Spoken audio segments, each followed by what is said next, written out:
I still think about that night in the woods. I try not to, but the images come back when I least expect them. It was supposed to be a simple camping trip, just me alone in the wilderness, getting away from the city, clearing my mind. I had no reason to think anything bad would happen. I picked a spot deep in the national forest, far enough from the main trails to avoid crowds, but not so deep that I couldn't find my way back. It was early October, and the air was crisp but not unbearable. I parked my car on the side of an old dirt road, shouldered my pack, and hiked in for about 4 miles before I found a good clearing. The trees were thick around me, their leaves turning deep shades of red and orange. The forest floor was covered in a thick layer of fallen leaves that crunched softly under my boots. Setting up camp was routine. I pitched my tent near a fallen log, gathered some firewood, and set up my small cooking area. I was prepared: knife, bear spray, a small hatchet, even a whistle. I wasn't new to camping, and I knew how to handle myself in the woods. As the sun started to set, I got my fire going. The warmth felt good, and the sound of the crackling wood was comforting. I ate a simple meal, some canned chili heated over my little stove, and washed it down with a bottle of water. The forest was alive with the sounds of insects and distant owl calls. It wasn't until I was lying in my tent, wrapped in my sleeping bag, that I first noticed something was off. The usual sounds of the forest had changed. It was subtle at first, like a shift in the background noise that you don't notice until it's already happened. The crickets had gone quiet. The distant owl calls had stopped. The wind had died down. It was as if the whole forest was holding its breath. I told myself it was nothing, just my mind playing tricks on me, but I couldn't shake the unease creeping up my spine. I lay still, listening, straining to hear something, anything. And then, just as I was starting to drift off, I heard it. Footsteps. Not the quick, rustling steps of an animal, but slow, deliberate ones. Heavy, careful steps moving through the leaves, somewhere out in the darkness beyond my fire. I held my breath, my heart hammering in my chest. The footsteps continued for a few seconds, then stopped. I didn't move. I didn't even dare to reach for my flashlight.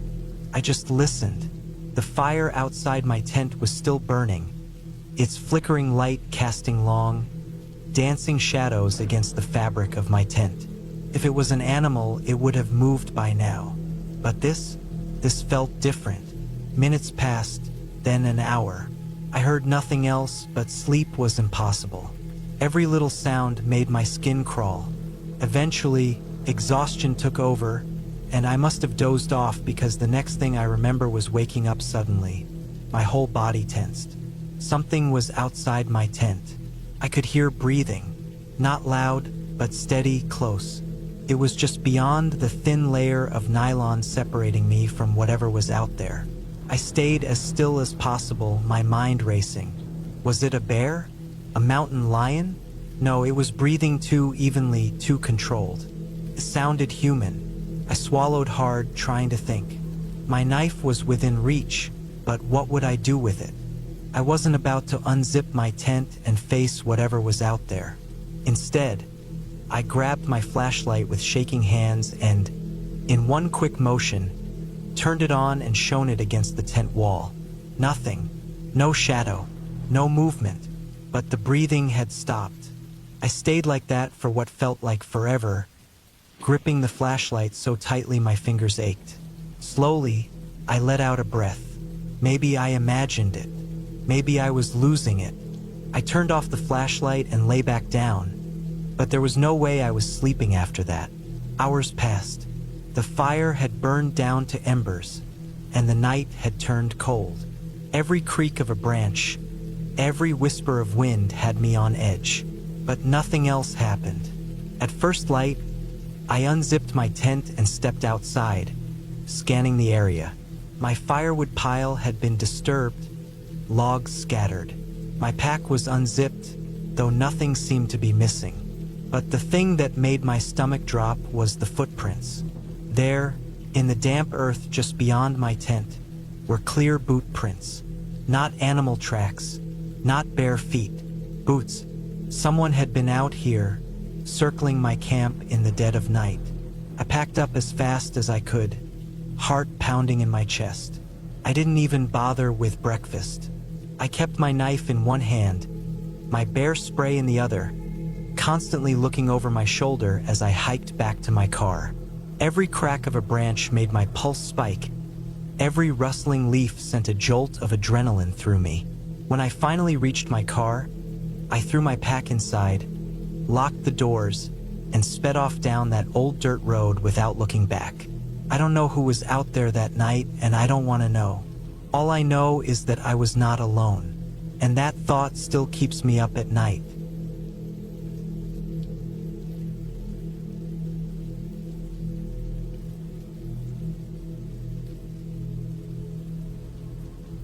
I had always been a solo camper. Something about being out in the wild, away from everything, always gave me a sense of peace. No distractions, no noise from the city, just me and the wilderness. I had done dozens of solo trips before, hiking deep into national forests where I wouldn't see another person for days. It was something I prided myself on, being able to navigate and survive completely on my own. This trip was supposed to be just like the others. I had planned everything down to the smallest detail. I picked a remote spot in Montana, somewhere I had never been before but had researched thoroughly. It was far from any designated trails, deep in the woods, surrounded by nothing but miles and miles of dense trees and steep terrain. I packed enough supplies to last me 5 days. My gear was reliable, my maps were marked, and I had my satellite GPS in case of emergencies. I felt prepared. The first day was perfect. The hike was challenging, but that's what I enjoyed. The deeper I got into the forest, the more the noise of the outside world faded. By the time I reached the spot I had picked on the map, the sun was starting to set, and I wasted no time setting up camp. I pitched my tent, built a small fire, and cooked a simple meal. The silence around me was comforting. I fell asleep that night feeling completely at ease, listening to the occasional rustling of leaves in the wind. On the second day, I spent time exploring the area. I followed a stream for a few miles, checking out the landscape. There were no signs of people, no footprints, no campsites, not even broken branches that would suggest anyone had been through here recently. That was exactly what I wanted. But as I was making my way back to camp in the late afternoon, I noticed something strange. A single boot print in the mud. It was fresh, not mine. Someone had been through here. It didn't necessarily mean anything bad. Hunters, other hikers, there were many possibilities, but it still unsettled me. I hadn't seen any signs of people until then. I checked my surroundings, looking for movement, listening for anything unusual, but the forest was quiet. Too quiet. It was that type of silence where even the birds seemed to be holding their breath. I walked back to my camp, moving a little faster than before. I told myself it was nothing, just a random boot print. Maybe someone had walked through in the morning while I was out. But still, I couldn't shake the feeling of unease. I cooked dinner, but I had lost my appetite. I forced myself to eat anyway. That night, I didn't sleep well. I kept waking up, convinced I had heard something outside my tent. Each time, I would hold my breath, listening, waiting, but I never heard anything else. Just the wind, the trees creaking slightly, normal forest sounds. The third day, I went farther than before, trying to distract myself. I climbed a small ridge and got a better view of the area. Just trees in every direction, untouched wilderness. But on my way back, I found something that made my stomach drop. A tree, maybe 50 yards from my camp, had been marked. 3 deep, deliberate scratches, like someone had taken a knife and carved into the bark. It wasn't an animal. The cuts were too clean, too intentional. Someone had been near my camp, watching, marking the area for some reason. I felt exposed, vulnerable. I kept turning around, scanning the trees, looking for movement, but nothing. Just the feeling that I wasn't as alone as I had thought. Back at camp, I packed my bag tighter, keeping my knife and bear spray within reach. I considered leaving, cutting the trip short, but part of me didn't want to be scared off. I had been camping alone for years. I had dealt with weird things before. This was just some backwoods weirdo passing through. That night, I built my fire bigger than usual. I wanted light. I wanted to see, but fire only does so much. Once I crawled into my tent, I felt that awful vulnerability again. My tent was just thin fabric. Anything or anyone could get in if they wanted to. I barely slept. Sometime deep into the night, I woke up suddenly. A sound. Close. Footsteps. Slow, deliberate, circling my camp. I held my breath, gripping my knife so hard my hand ached. The footsteps stopped for what felt like an eternity. Then, a quiet but distinct sound. Something brushing against my tent fabric. I couldn't move. My heart pounded so hard I thought whoever was out there could hear it.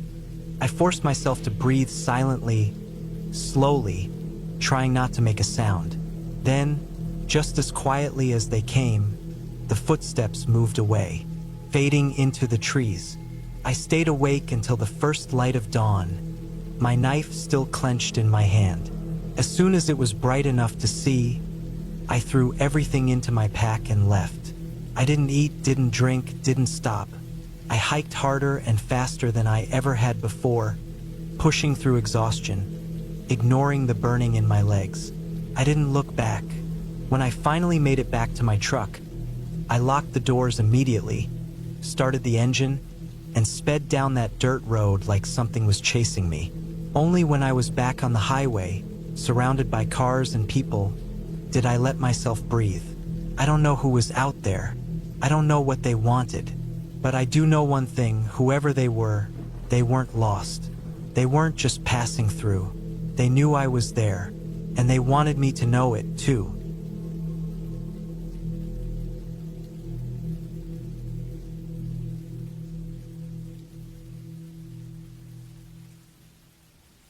I don't know how long I sat there in the dark, my fingers gripping the damp earth beneath me, my breathing shallow, my body ached from running, my lungs still burning from the cold air that had filled them too fast.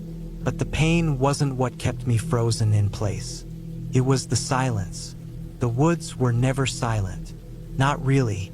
There was always something. An owl hooting in the distance, leaves rustling under some small animal's feet, the whisper of the wind through the branches. But right then, it was dead quiet, like the entire forest was holding its breath with me. It had started as a simple camping trip. Nothing special. Just me, my backpack, and a couple of days away from everything.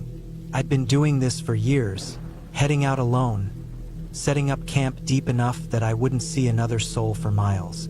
It was my way of resetting, clearing my mind. But this time was different. And now, I don't know if I'll ever go back to the woods again. I arrived in the early afternoon, parked my truck off a dirt road that barely looked traveled, and hiked in. I had my tent, my gear, and enough supplies to last me the weekend. The hike was uneventful. The air crisp, the trees thick with green. Everything was normal, until it wasn't. I set up camp by a small clearing near a creek. The place was perfect.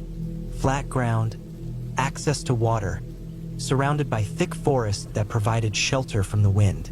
I had my tent up in minutes, gathered some wood, and got a small fire going before the sun dipped below the trees. Everything felt routine, comfortable, safe. But as the fire crackled, and I sat back against a fallen log, I got this feeling. It was small at first, barely noticeable, like the nagging thought that you left your front door unlocked when you're already too far to turn back. My skin prickled, and I found myself looking over my shoulder more than usual. I brushed it off. Being alone in the woods always had a way of messing with your head if you let it. But I couldn't shake it. Something felt off. The sounds around me seemed distant, like the forest was keeping its distance, watching me instead of welcoming me. I told myself it was just my mind playing tricks. That's what I kept telling myself as I finished eating and put out the fire. That's what I told myself when I crawled into my tent, zipped myself in, and forced my eyes shut. But then came the footsteps. At first, I thought it was just the wind moving the branches, maybe a raccoon sniffing around for scraps. But the sound was too deliberate, slow, careful, and close. I held my breath, my heart hammering so hard I could hear it in my ears. The footsteps circled the tent, pausing every few seconds. I could hear the leaves crunch under the weight of something. Someone. My mind raced through explanations. A deer? A bear? But neither would move like that, and neither would stop just outside my tent. I reached for the knife strapped to my belt, gripping it so tight my fingers went numb. My brain screamed at me to move, to do something, but I stayed still. I didn't unzip the tent. I didn't make a sound. I just waited. Then, as suddenly as it started, the footsteps stopped.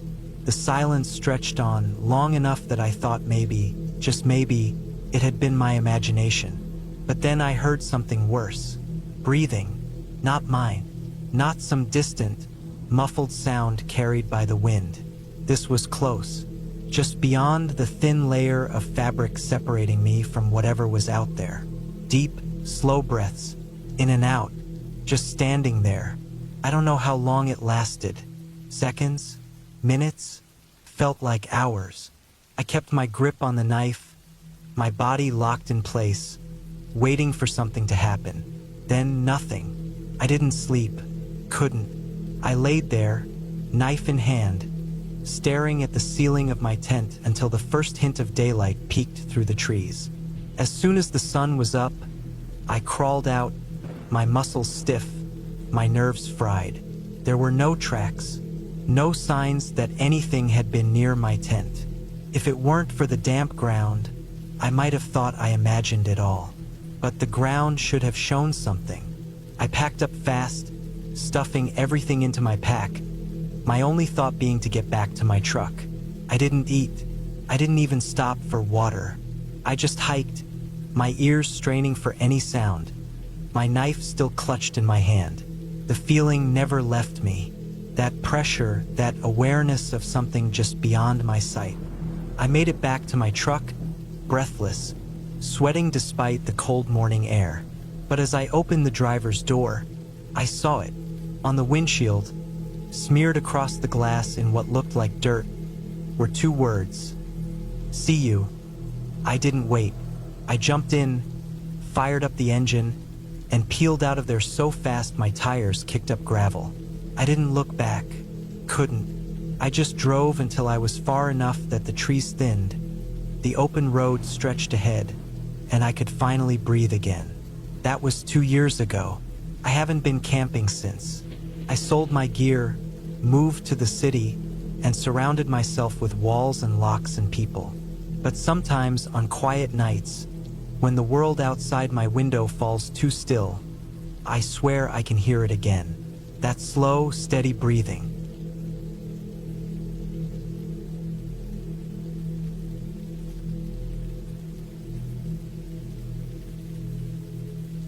I should have trusted my gut that day, but I didn't. I told myself I was just being paranoid. I told myself it was all in my head. And now, looking back, I wish I had listened to that feeling gnawing at my stomach, warning me that something wasn't right. It started as a solo camping trip. I had done plenty of these before, always preferring the isolation and quiet of the wilderness. There was something peaceful about it. Just me, my tent, and the forest. No distractions, no responsibilities. Just survival and solitude. I had picked a spot deep in the woods, about 10 miles from the nearest road. It wasn't an official campsite, just a clearing I had found on an old hiking map. No cell service, no people, just nature. Exactly how I liked it. The hike in was uneventful. The trail was mostly overgrown, but I had expected that. I followed the map, using my compass to stay on course. By the time I reached the clearing, the sun was already dipping behind the trees, casting long shadows over the forest floor. I set up my tent, started a small fire, and cooked a quick meal. Everything felt normal, but as I sat by the fire that night, something felt off. It was subtle at first, just a feeling I couldn't shake. The forest was too quiet. Anyone who's spent enough time in the woods knows that silence isn't normal. There should have been the rustling of small animals, the chirping of insects, the occasional hoot of an owl. But there was nothing, just the crackling of my fire and the distant whisper of the wind through the trees. I told myself it was fine. Maybe I was overthinking it. Maybe it was just one of those nights where the forest held its breath. It happens sometimes. But then I noticed something that made my skin crawl. The sounds weren't gone. They had just moved. I could still hear them, but they weren't coming from all around me like they should have been. They were coming from one direction. I tried to shake the thought, convincing myself I was imagining it. But the longer I listened, the clearer it became. Every rustle, every faint crack of a twig underfoot, it all came from the same general area. Somewhere in the darkness beyond my fire's light, something was moving, and it wasn't an animal. I told myself it was a deer, maybe a raccoon, maybe even a bear. But deep down, I knew better. Whatever it wasn't moving like an animal. The sounds would stop for long stretches, then start up again, always in a different spot, like something or someone was creeping around my camp, watching me. I didn't sleep much that night. Every time I closed my eyes, I'd hear another sound, another crunch of leaves, another faint breath of movement just beyond my vision. I kept my knife close, my flashlight closer, and waited for dawn. When morning finally came, I convinced myself it had been nothing. Maybe I was just on edge from being alone. Maybe my mind was playing tricks on me. The daylight made me feel foolish for being so paranoid. So I packed up my things and set off to explore the area. I told myself I would stay another night. After all, I had been looking forward to this trip for weeks. The day passed without incident. I hiked for miles, following an old game trail through the woods. I found a stream, filled my water bottle, sat on a fallen log, and enjoyed the quiet. By the time I made it back to camp, the sun was setting again. I built another fire, cooked dinner, and tried to relax. But that feeling never left me. And that night, it got worse. I woke up to the sound of footsteps, slow, deliberate, just outside my tent. My blood turned to ice. My breathing stopped. I listened, heart hammering, as the footsteps moved around the perimeter of my camp. Whoever was out there wasn't trying to be quiet. They wanted me to hear them. I reached for my knife, gripping it so hard my knuckles turned white. The footsteps circled my tent once, twice, then stopped. I didn't dare move. I didn't dare breathe. Minutes passed, maybe hours. Then, just when I thought it was over, something pressed against the fabric of my tent. A hand. I could see the shape of fingers pushing against the nylon, pressing in just enough to make an imprint. My stomach lurched. I clenched my knife tighter, ready to fight, ready to do whatever I had to do. But then, just as suddenly as it appeared, the hand was gone. Silence. Then the footsteps retreated into the darkness. I didn't sleep. I sat there, knife in hand, waiting for the first light of dawn. The moment the sky began to lighten, I packed up my gear and left. I didn't eat. I didn't stop. I just hiked, moving as fast as I could, checking over my shoulder every few minutes, expecting to see someone following me. But I never did. It took me nearly half the day to reach my car. I threw my gear in the back, locked the doors, and sat there for a long time, trying to process what had happened. I wanted to believe it had all been in my head, that maybe I had imagined the footsteps, the hand, everything. But when I looked at my tent, packed sloppily in the back seat, my stomach twisted. There was a smear of dirt on the fabric, right where the hand had been.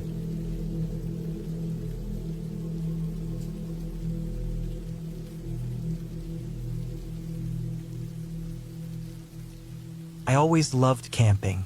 Something about the stillness of nature, the smell of pine, the crunch of leaves under my boots. It all felt like a reset from the noise of daily life. But after what happened that weekend, I don't think I'll ever step foot in the woods again. It was supposed to be a simple solo trip. I had done it plenty of times before, and I enjoyed the solitude. I planned to hike a couple of miles off trail, set up camp by a quiet stream, and spend the weekend fishing and reading. I packed light but smart tent, sleeping bag, a few meals, a knife, flashlight, extra batteries, a first aid kit, and, of course, my old .357 revolver. I never really expected to use it, but it made me feel safer knowing I had it, especially in remote areas. I arrived at the trailhead late in the afternoon, parked my truck, and set out. The first couple of miles were easy, just a gradual incline through dense forest.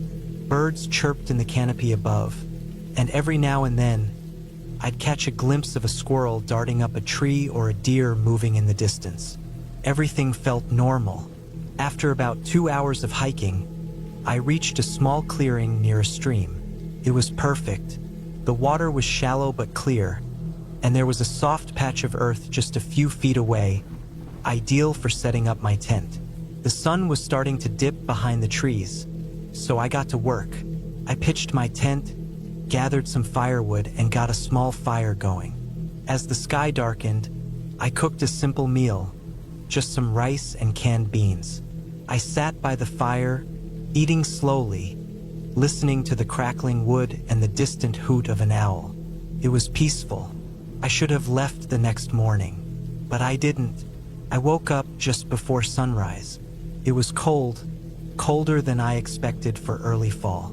I crawled out of my tent and stretched, taking a deep breath of the crisp morning air.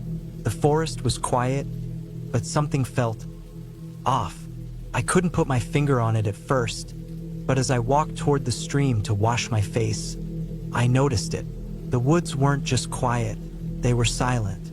No birds, no rustling leaves, nothing. It was as if everything was holding its breath. I shook it off. Maybe it was just early. Maybe the animals were still waking up. I made a quick breakfast, packed some snacks in my day pack, and decided to explore the area. I didn't plan on going too far, just enough to get a lay of the land. About an hour into my hike, I found something strange. A deer carcass. At first, I assumed it had been taken down by a predator, but the more I looked at it, the stranger it seemed. The body was intact. No missing limbs, no signs of struggle, but its throat was slit clean. That wasn't normal. A cougar or a bear would have left claw marks, bite wounds. This looked deliberate, like something or someone had done it with a knife. A chill ran down my spine. I suddenly felt exposed, standing there alone in the middle of the forest. I decided to head back to camp. When I got back, something was wrong.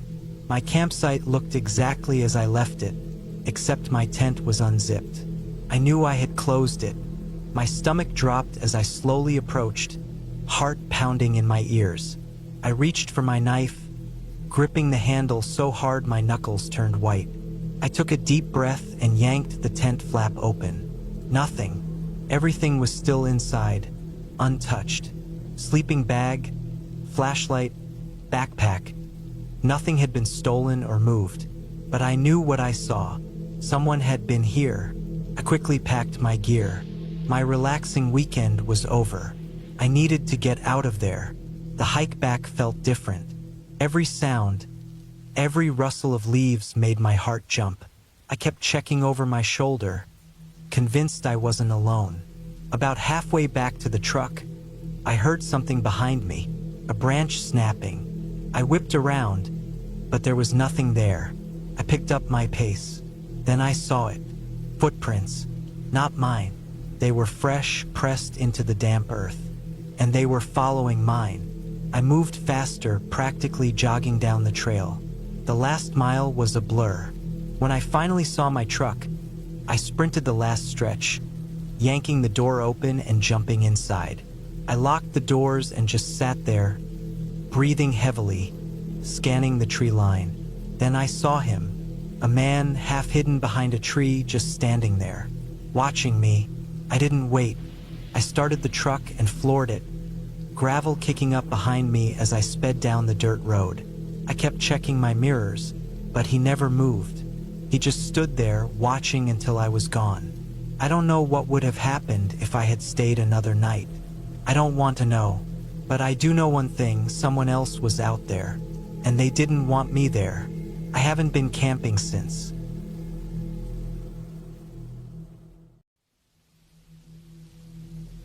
The hike had been smooth so far, just a peaceful stroll through dense woods. The sun was beginning to set, stretching long shadows across the ground as I continued on. Today, I chose to try a lesser-known trail, one I'd read about but never explored. It was said to offer stunning views and tranquility, exactly what I needed. As I walked, the forest grew darker. Although the sunlight was fading, the trees here were packed closer together, their branches forming a dense canopy overhead. The cheerful chirping of birds had vanished, replaced by occasional rustling in the underbrush. I paused briefly to check my map. I had veered off the main route but was still following a marked path. I reassured myself there was no reason to worry. I pressed on, my steps crunching against the dry leaves scattered across the trail. The path began to slope downward, and soon I noticed a faint, unmarked trail branching off to the side. My curiosity got the better of me, so I decided to follow it. It seemed it might lead to a scenic overlook. The trail was narrower and more overgrown but appeared to open up ahead. As I ventured further, the trees grew even denser, and the shadows seemed to deepen around me. Suddenly, I heard it, a low, steady thudding sound. My heart started to race. I froze in place, straining to listen, but the sound stopped as quickly as it had started. I brushed it off as my mind playing tricks on me and continued onward. Before long, I arrived at a small clearing. In the center sat an old wooden chest, partially buried under a layer of fallen leaves. It looked oddly out of place. Cautiously, I approached and opened it. Inside, I found a few rusty tools and some aged, yellowed papers. One paper appeared to be a logbook filled with strange symbols and cryptic notes. Another was a faded photograph of a man with a stern expression. A shiver ran through me, though I told myself it was just the cold. When I turned to leave, I realized the path I had followed was gone. The forest seemed to have shifted, the trees now closing in tightly around me. I tried retracing my steps, but there was no trace of the trail. Panic began to creep in. I pulled out my phone, only to find there was no signal. I had no choice but to press forward, hoping to find my way back. Hours passed. The last light of day was nearly gone, and I stumbled through the thick underbrush, branches scratching at my skin. The rhythmic thudding sound returned, this time louder and closer. My heart pounded as I quickened my pace. I needed to get out of there. Finally, I stumbled onto a broader trail.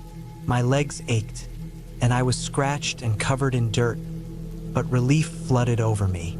The trail led me back to the main path, and eventually, I reached the trailhead where my car was parked. Exhausted, I climbed into the car and drove away.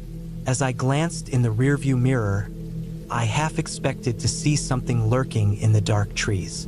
There was nothing but the black forest behind me. I promised myself I would never wander off the trail again. The experience left me shaken, but what truly unnerved me happened when I got home. As I unpacked my gear, I noticed my phone had a new notification. It was a photo of me standing in the clearing, the old wooden chest visible in the background. I didn't recall seeing anyone else on the trail, and I was sure I had been completely alone. A cold chill ran down my spine. Whatever had been out there, it had been watching me all along.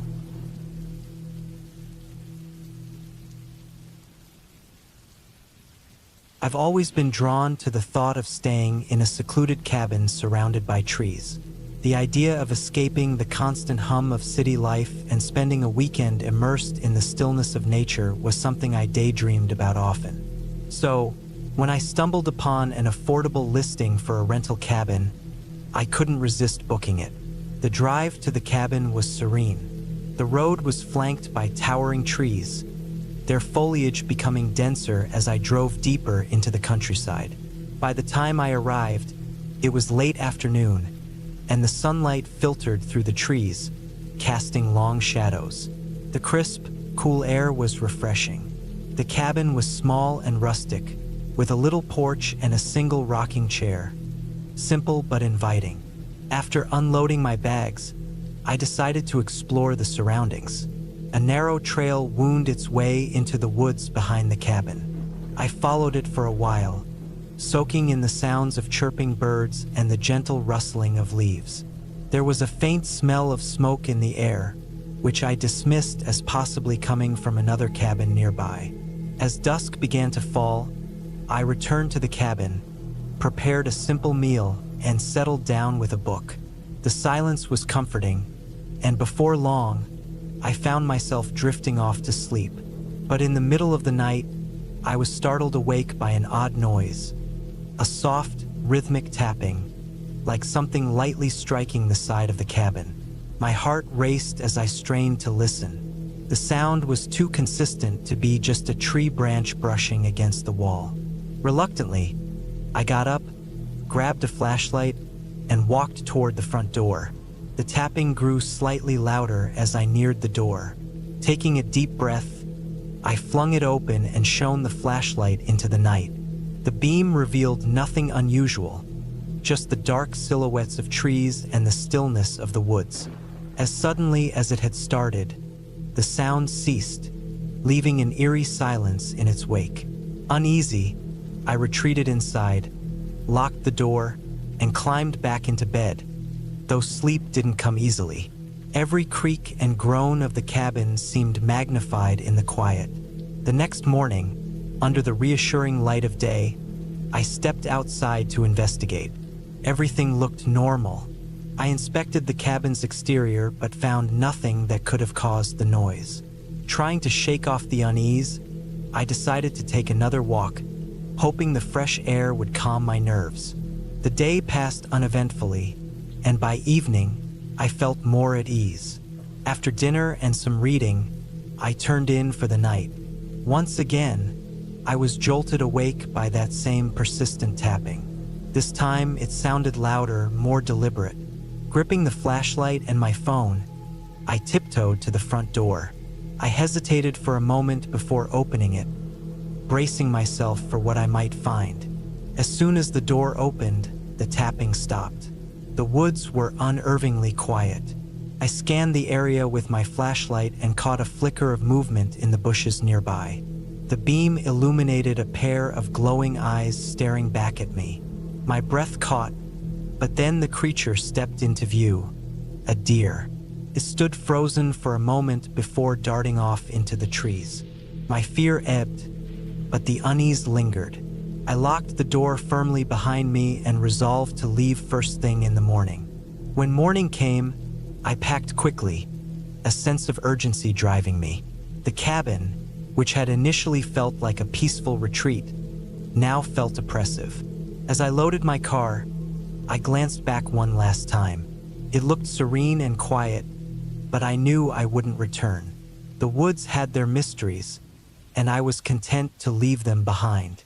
Later, I learned that the area was known for frequent wildlife activity. The steady tapping I heard might have been caused by a woodpecker, and the other noises could easily have been nocturnal animals. But as I lay in bed that night back in my apartment, safe from the unknown, I couldn't shake the feeling that something unseen had been watching me. Then I remembered that faint smell of smoke from my first walk. I discovered later that years ago, a fire had swept through those woods, claiming the lives of several campers. Perhaps it was just my imagination, but as I drifted off to sleep, I thought I heard that same rhythmic tapping again, this time coming from the window right behind me.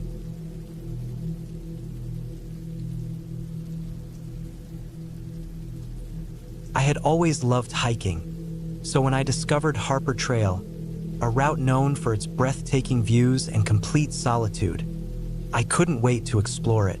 The starting point was serene, the air crisp, and a wave of excitement washed over me as I entered the thick woods.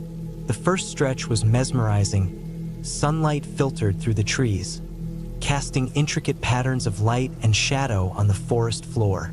I followed the winding path as it led me deeper into the wilderness, savoring the tranquility. But as I ventured further, the trail became harder to discern, overrun with thorny plants and dense undergrowth. I pressed on, thinking it was all part of the experience. The forest was alive with sounds. The chirping of birds and the rustling of leaves offered a soothing backdrop. Then, abruptly, the sound stopped. The sudden stillness felt eerie, and a chill crept over me that had nothing to do with the temperature. My confidence began to waver as I noticed I was losing my sense of direction. I had been careful to note my path, but none of my markers seemed visible anymore. A sinking feeling of panic set in as the towering trees seemed to close in around me. I tried retracing my steps, but every direction appeared identical. My heartbeat quickened as the reality of being lost set in. Hours passed as I stumbled through the dense thickets, each step heavier than the last. Exhaustion weighed on me, and the sky darkened to a foreboding gray. My phone had no signal, and my hope was fading fast. My thoughts spiraled into worst-case scenarios, but I forced myself to focus. I had to find a way out. Then something odd caught my eye, a faint trail of disturbed leaves. It wasn't much, but it was the only sign of direction I had. Clinging to that small glimmer of hope, I followed it, pushing through the tangled vegetation. The trail led to a small clearing where I found an old, decrepit outpost. It looked abandoned and eerie, but it offered a semblance of shelter. I hesitated before stepping inside, my nerves on edge. Inside, I found a dusty map and a worn-out radio. I brushed off the map and studied it, realizing the outpost was marked on it. With that, I plotted a route back to the main trail, hoping it would guide me out. As night descended, I managed to get the radio working and called for assistance. Help arrived quickly. Relief washed over me when I saw the rescuers, who led me back through the forest. When I finally emerged into the open, I felt an overwhelming sense of gratitude, but also unease. As I drove away, I glanced in the rearview mirror at the darkened woods. My breath caught in my throat when I noticed a figure standing at the edge of the trees, watching. I couldn't make out any details, but it was clear I wasn't alone. That silent, shadowy presence left me with an unsettling chill.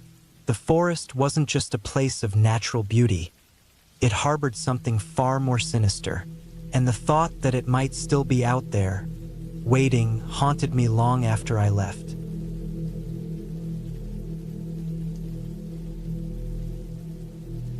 One evening, I made the decision to head out on my first solo camping trip in the forest. Life in the city had left me drained, and the thought of spending a night beneath the open sky seemed like just what I needed. I picked a spot by a small, serene pond encircled by dense trees. The area was still and calming. After pitching my tent, I collected some firewood and lit a campfire. The crackling flames felt warm and soothing as the sun began to sink below the horizon, painting the sky in shades of gold and rose that reflected beautifully on the water. I cooked a simple meal and soaked in the peaceful atmosphere. Everything seemed ideal. As darkness crept in, the sounds of the forest grew more distinct. The hoot of an owl, the gentle rustle of leaves, and the distant chirping of crickets filled the air.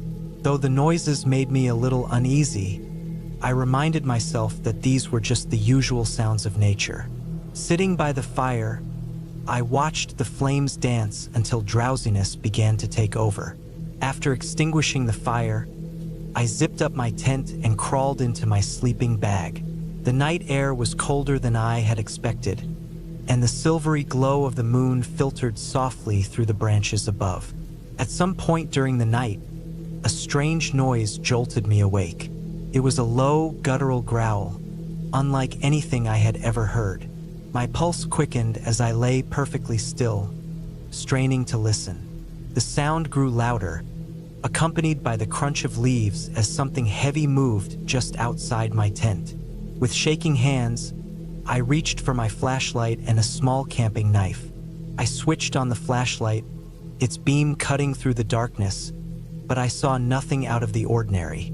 Then the growling abruptly stopped. The silence that followed was almost deafening as I lay there, heart pounding, trying to hear any hint of movement. After what felt like hours, I cautiously unzipped the tent just enough to peer outside. The night seemed calm once more, but a sense of unease lingered. Convincing myself it must have been a wild animal passing by, I zipped the tent shut and lay back down. Sleep came slowly, each faint sound keeping me alert. Eventually, exhaustion overcame me, and I drifted into an uneasy sleep. When I woke the next morning, sunlight filtered into my tent, making everything feel a little less daunting. I carefully stepped outside and scanned the area. The campsite appeared untouched, but I couldn't shake the discomfort lingering from the night before. As I packed up my belongings, something caught my attention, something that sent chills down my spine. In the dirt near my tent were massive footprints, far larger than those of any person or common animal. The tracks led away from my campsite, disappearing into the dense woods. I didn't waste time investigating. Quickly packing up the rest of my gear, I began the hike back to my car, a persistent feeling of being watched gnawing at me the entire way. When I finally reached my car and locked the doors, relief washed over me. Driving away from the forest, I made a silent promise to myself never to camp alone again. What had started as a quest for tranquility turned into a night I would never forget, a stark reminder of how vulnerable we are in the wilderness. Though I returned home safely, the memory of that eerie night stayed with me. Occasionally, I find myself lying awake at night, the crunch of leaves echoing in my mind, and I wonder if whatever was out there is still watching, waiting for the perfect moment to remind me that, in the vastness of the wilderness, I am never truly alone.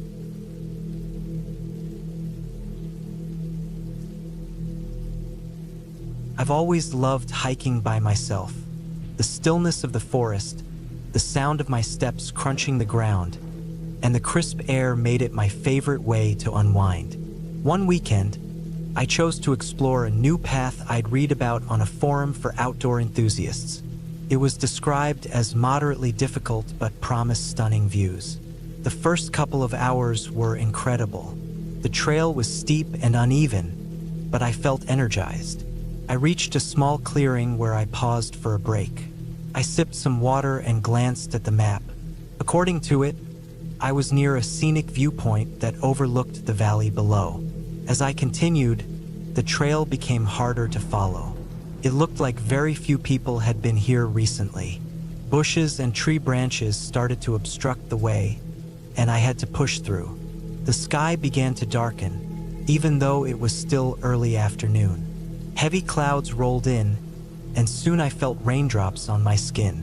I quickened my pace, hoping to reach the lookout before the rain turned into a downpour, but the trail seemed to vanish. It hit me I was lost. Anxiety started to creep in. I tried retracing my steps, but the surroundings all looked the same. The rain grew heavier, and daylight faded quickly. I kept walking, hoping to spot something familiar, but the slick ground caused me to slip. I landed hard and pain shot through my ankle. When I tried to stand, it was impossible. My ankle was badly injured, possibly broken. Alone, hurt, and lost, I realized I had to think fast as nightfall approached. I sat down and forced myself to stay calm. Digging through my pack, I found the whistle I always carried for emergencies. I blew it as loudly as I could, hoping someone might hear. The sharp sound echoed through the trees, but there was no response. Every few minutes, I blew it again, but only the rain answered. Time dragged on. The rain lessened to a drizzle, but the cold seeped through my soaked clothes. Shivering, I wrapped myself in the emergency blanket from my pack, conserving heat. I kept blowing the whistle, clinging to hope. Finally, after what felt like an eternity, I heard something, distant voices and footsteps. Desperately, I blew the whistle again. The voices grew louder, and beams of light pierced the darkness. Relief flooded through me as two hikers emerged from the shadows. They had heard my whistle and come to investigate. Supporting me between them, they slowly helped me back toward the main trail. Every step was agonizing, but I was grateful not to be alone anymore. After what seemed like hours, we reached the trailhead. They drove me to a nearby clinic, where I learned my ankle was indeed broken. The hikers stayed until I was treated, then left once they knew I was safe. But something about that night wouldn't leave me. As I lay in the hospital bed, I kept replaying the moments before they found me. The voices I'd heard earlier, before the hikers appeared, had sounded different. There had been too many voices, too close, and they didn't match the two hikers who had rescued me.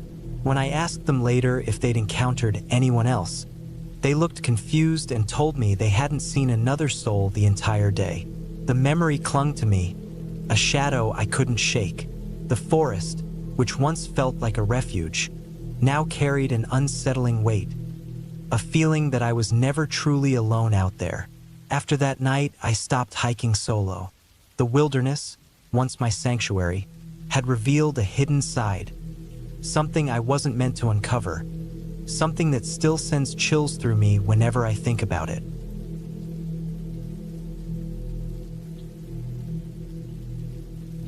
The sun was sinking low when I decided to explore a fresh trail in the hills near my town. I always enjoyed discovering new routes and escaping the hustle of urban life. This path was unfamiliar but clearly marked, weaving through dense trees and rugged slopes. The cool, crisp air felt perfect for a late-day hike. As I ascended, the trail grew steeper and narrower. Long shadows stretched across the ground, making the woods seem darker and more unsettling. Determined to reach the peak before nightfall, I quickened my pace, spurred on by the setting sun and my eagerness to take in the view from the top. At last, I emerged into a clearing with a stunning view of the valley below. The horizon was painted in vibrant shades of orange and pink, and I found myself captivated by the scene, momentarily losing track of time. But as the sunlight faded completely, I realized I needed to make my way back down. Navigating the trail in the dark would be challenging. When I turned to head back, the path seemed unfamiliar in the dim light. I couldn't spot the trail markers and felt a surge of anxiety as I guessed my way forward. What had felt like a serene forest now felt suffocating and ominous. Every rustling leaf and snapping branch made me flinch, though I reassured myself it was just the wind or small creatures. The terrain became more treacherous, and I slipped on loose rocks several times, grabbing onto tree branches to steady myself. My legs ached, and the chill of the night seeped through my clothing. When I checked my phone, I saw the battery was nearly drained. I knew I had to find my way back quickly. I eventually stumbled upon an overgrown, forgotten trail. It wasn't the route I'd taken earlier, but it was better than wandering aimlessly. I followed it, hoping it would lead back to the main path. The trees seemed to close in tighter around me, their branches snagging on my clothes. I kept moving, trying to stay composed. Then I heard a low growl. My blood turned cold as I froze in place, straining to hear more. The growl came again, this time closer. Slowly, I turned my head and saw a pair of glowing eyes piercing the darkness. It was a large predator, likely a cougar. My heart raced as I cautiously backed away, never breaking eye contact. I recalled reading that making yourself appear larger could deter an attack. Summoning my courage, I raised my arms and shouted as loudly as I could. The cougar paused, then retreated into the shadows. I didn't hesitate. Fueled by adrenaline, I ran through the forest, not stopping until I recognized a familiar trail. Relief washed over me when I realized it would lead me back to the parking area. Even so, I kept up a brisk pace, the encounter with the cougar fresh in my mind. The forest felt less intimidating now, but I remained on edge, every sense heightened. When I finally reached my car, I collapsed into the driver's seat, drained but grateful to have made it out. As I sat there catching my breath, a nagging sensation crept over me that I was still being watched. I glanced back toward the dark trail, and for a fleeting moment, I thought I saw those glowing eyes again, just beyond the treeline. Without waiting another second, I started the car and drove away, my heart racing. The drive home felt tense. I kept glancing in the rearview mirror, half expecting to spot those eyes trailing me. I knew it was unlikely, but the fear lingered. The hills, so peaceful and inviting by day, had revealed a far more dangerous side by night. Even now, I sometimes wake in the middle of the night, haunted by the faint sound of a growl outside my window, a chilling reminder of that encounter and the wild, untamed world just beyond.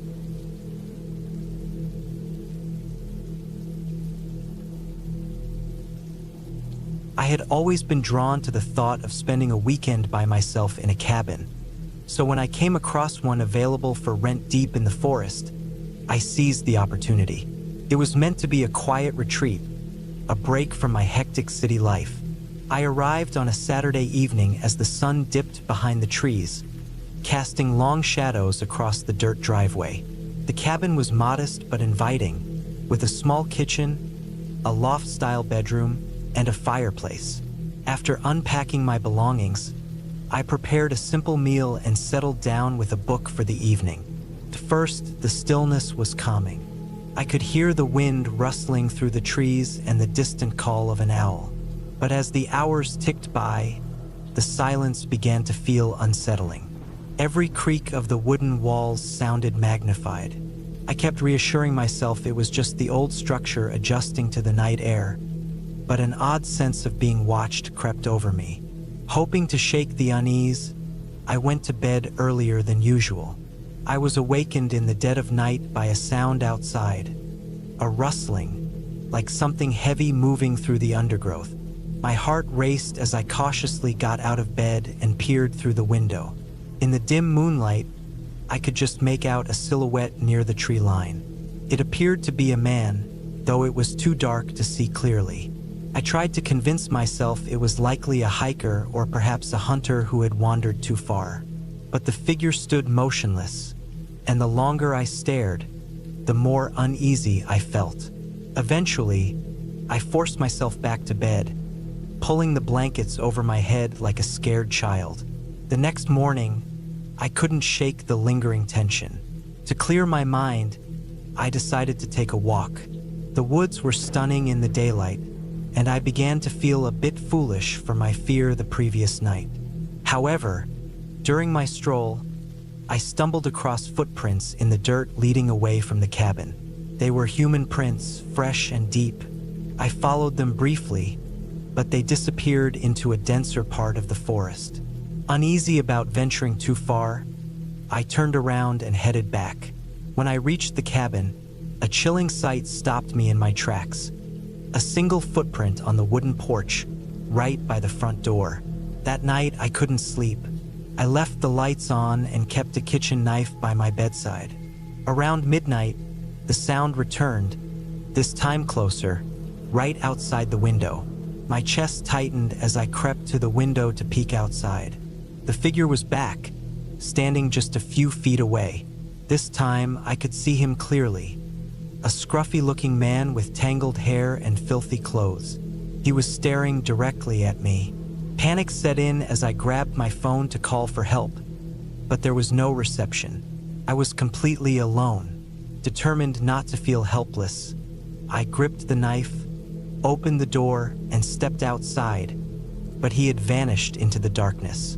I stood there, trembling, with the blade in my hand, my breath shallow and fast, unsure whether I felt more foolish or terrified.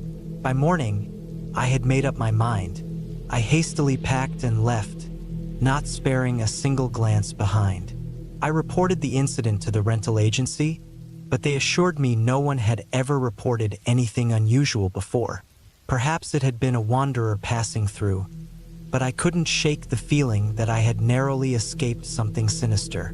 Back in the city, I tried to put the experience out of my mind. Yet, on some nights, I still hear noises outside my window.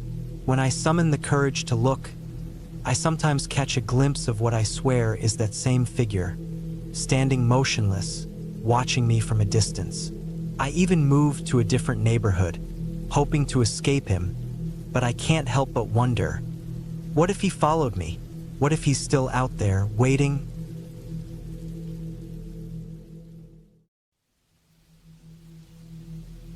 The drive up to the cabin took longer than I expected. The roads were winding, twisting through the thick forest, and the deeper I went, the less I saw of civilization. No gas stations, no streetlights, just trees swallowing the narrow road. The sun was already sinking behind the hills when I finally reached the clearing where the cabin sat. It was a simple structure. Wooden walls, a slanted roof, and a small front porch. Nothing fancy. It had been a rental, some online listing that promised peace, quiet, and a break from city life. I wanted solitude, time to clear my head, and this seemed perfect. No neighbors, no distractions. Just me, the trees, and the sound of the wind. Inside, the cabin was basic. A single bed against the far wall, a small kitchen with an old stove, and a fireplace that smelled of burnt wood. There was a table with 2 chairs, a couch that had definitely seen better days, and a single window facing the forest. No TV, no Wi-Fi. Just silence. I liked that at first.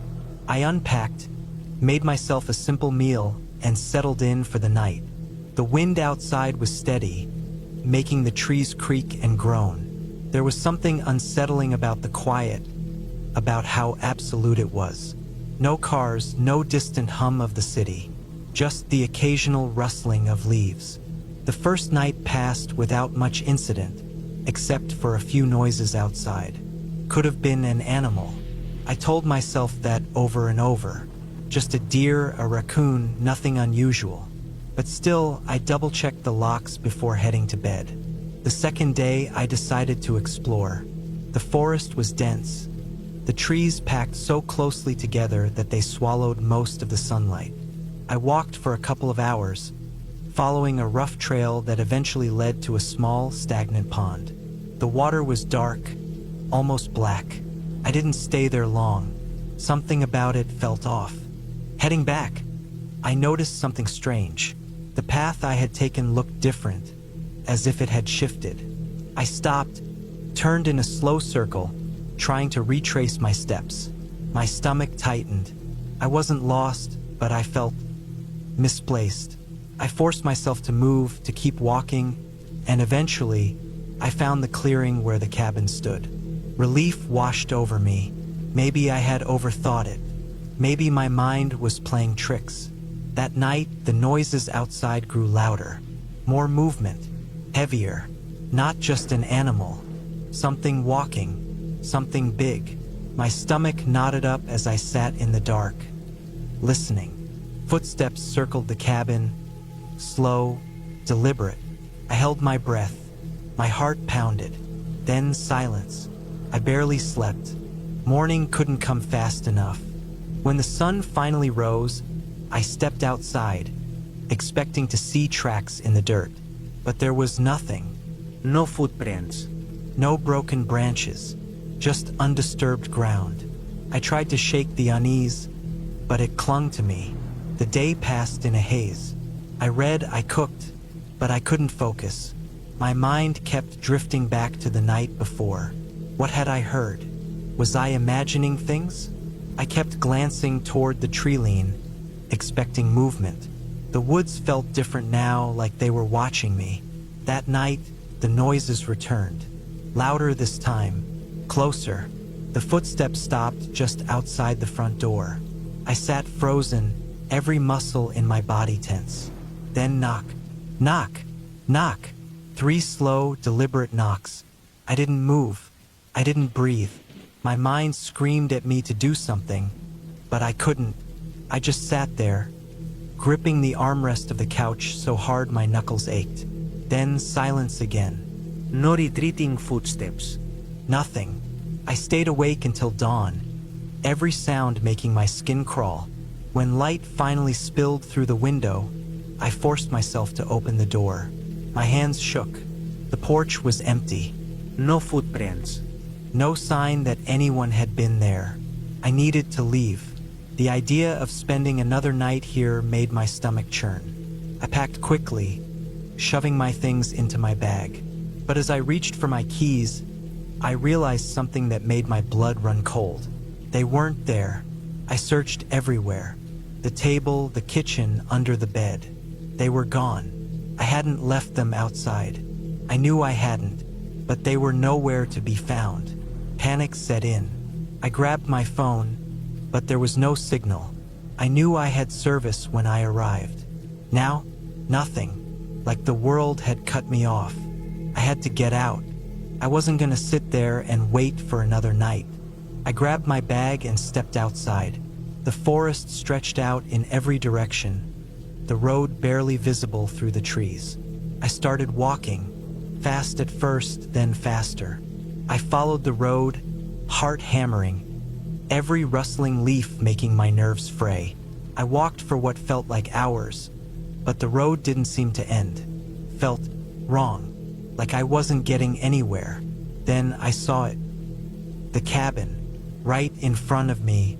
I stopped. My breath caught in my throat.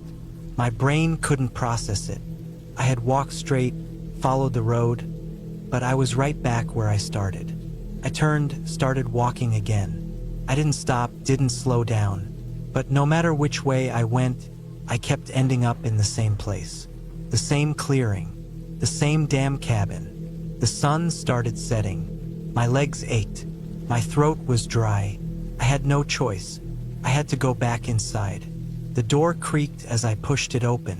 The air inside felt heavy, suffocating. I set my bag down and collapsed onto the couch, my body shaking from exhaustion. I don't know when I fell asleep, but when I woke up, the room was dark.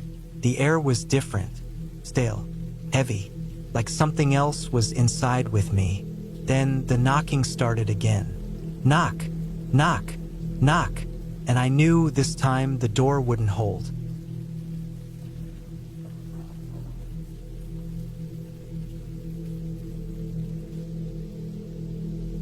I should have never gone up there alone. It started with the idea of a quiet weekend. No people, no noise, just me, the trees, and a dusty old cabin that belonged to my uncle. He hadn't used it in years, and since I'd been working myself to death in the city, I figured some time in the woods would do me good. No reception, no distractions, just solitude. The drive was long, cutting through winding roads where the trees pressed in from both sides, their bare branches scraping the sky. It was mid-November, and most of the leaves had already fallen, leaving everything looking skeletal and cold. I didn't see another car for miles.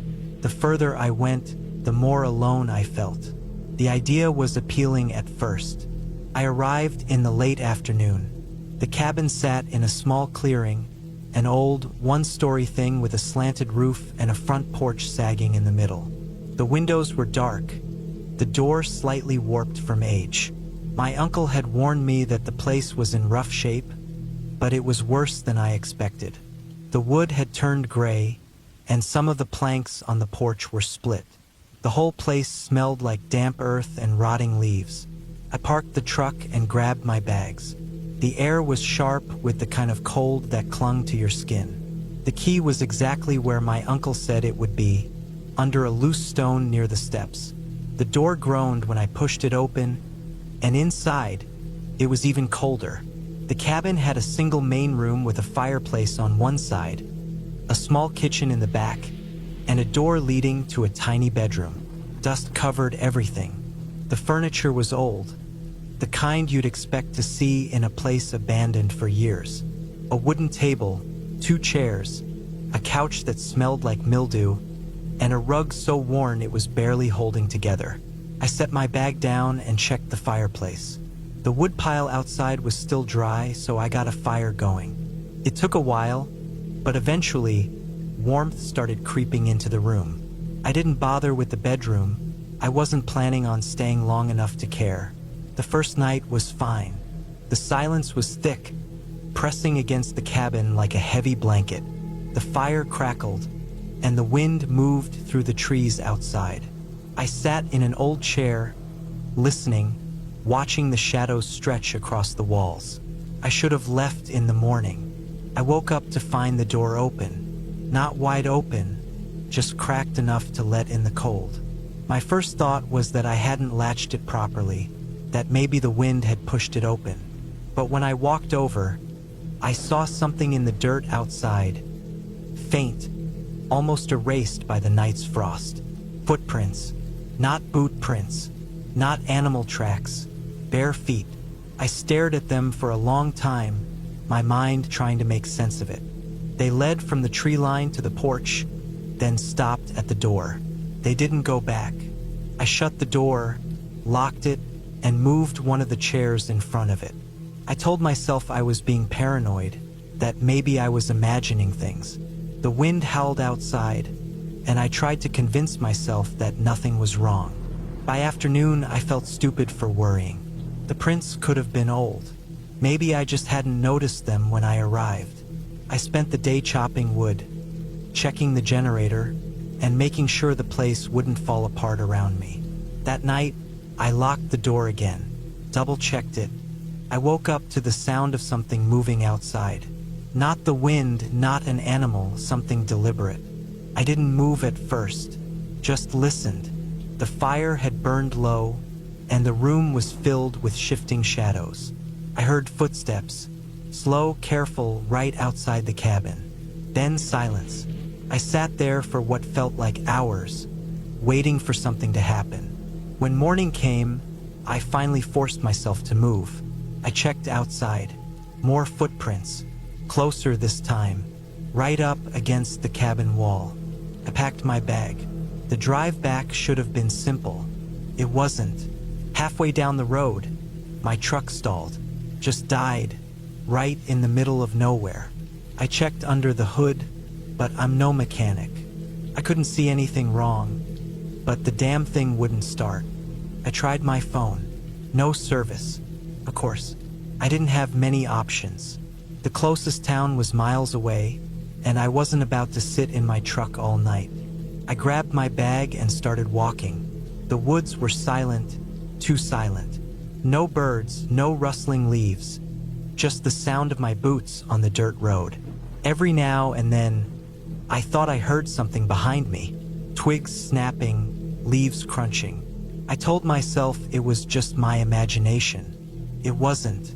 As the sun started to set, I saw movement between the trees, a shape shifting just out of sight. I stopped. I didn't run. Running felt like the wrong move. Instead, I kept walking, faster now, my heart pounding. The shape moved again, keeping pace. I couldn't see it clearly, but I knew it was there. The road curved, and up ahead, I saw something that made my stomach drop. Footprints, bare feet, leading toward me. I turned around, walked faster. The sky darkened. The trees stretched taller. The air was heavy, pressing against me. I walked until my legs ached, until my breath came in sharp gasps. I didn't stop, not until I saw headlights in the distance. A truck, old, rusted, a man in the driver's seat. He looked at me like I was crazy when I waved him down, but he let me in. I didn't tell him everything, just that my truck broke down, that I needed a ride to town. I didn't look back. Not once. I got a tow the next day. My truck was fine. Started on the first try. I never went back to that cabin. My uncle asked me about it once, if everything was okay up there. I told him it was fine, just needed some repairs. I still dream about it sometimes. The footprints, the silence, the shape moving in the trees. I don't go anywhere alone anymore.